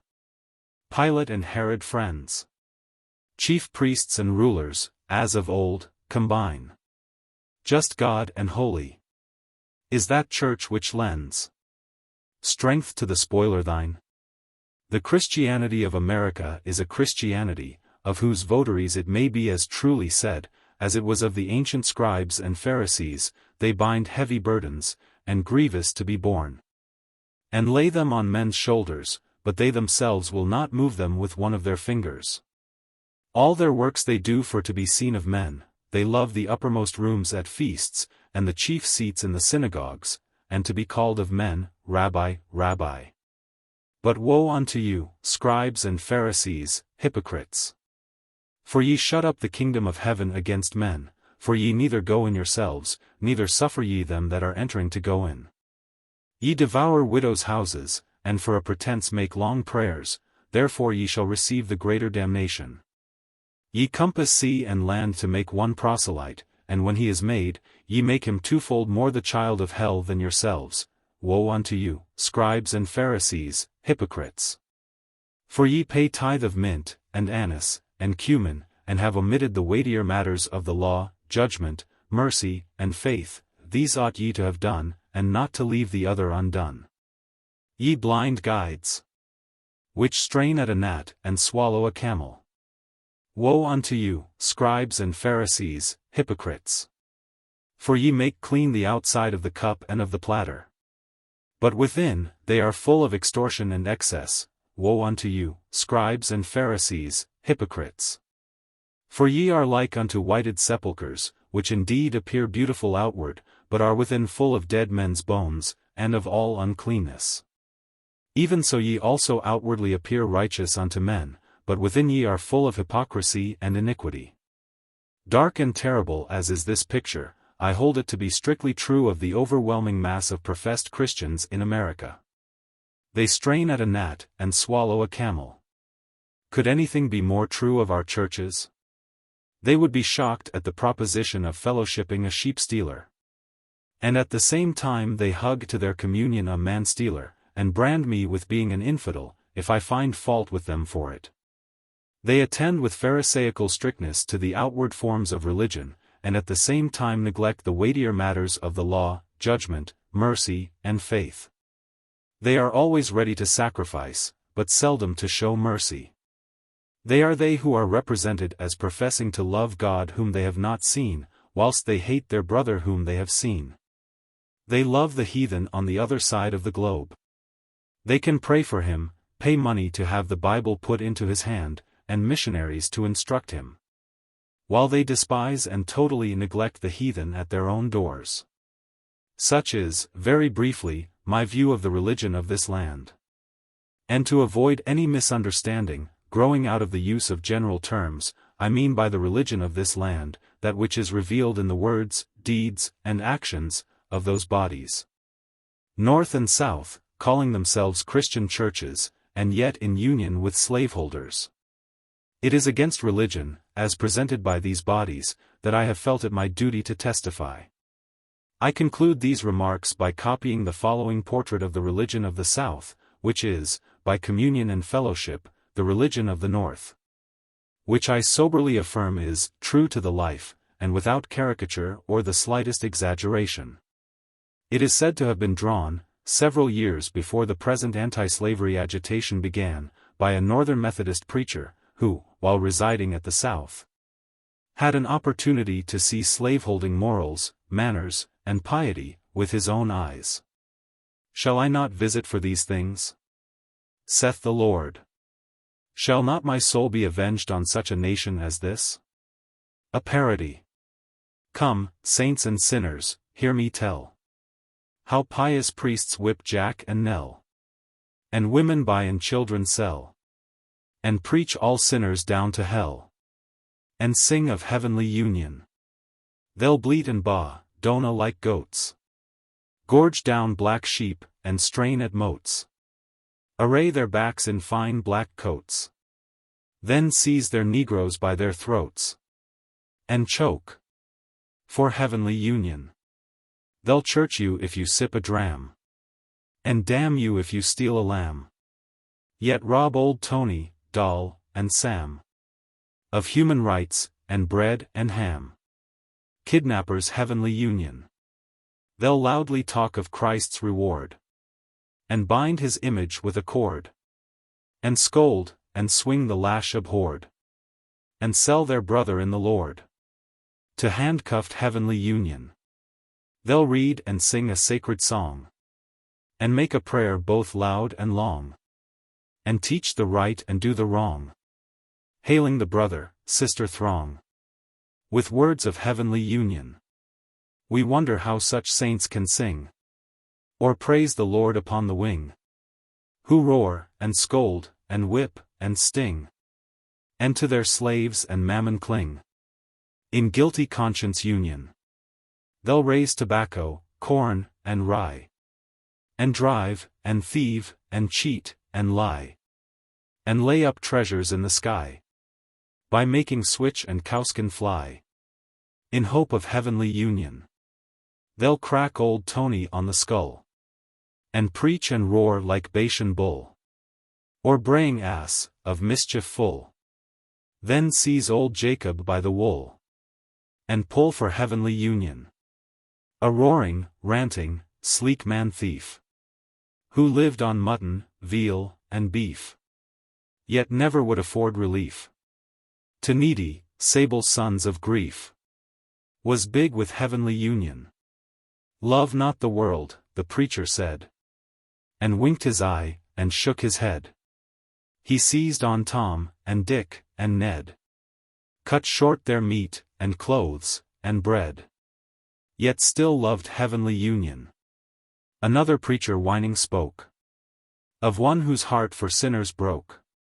He tied old Nanny to an oak, and drew the blood at every stroke, and prayed for heavenly union.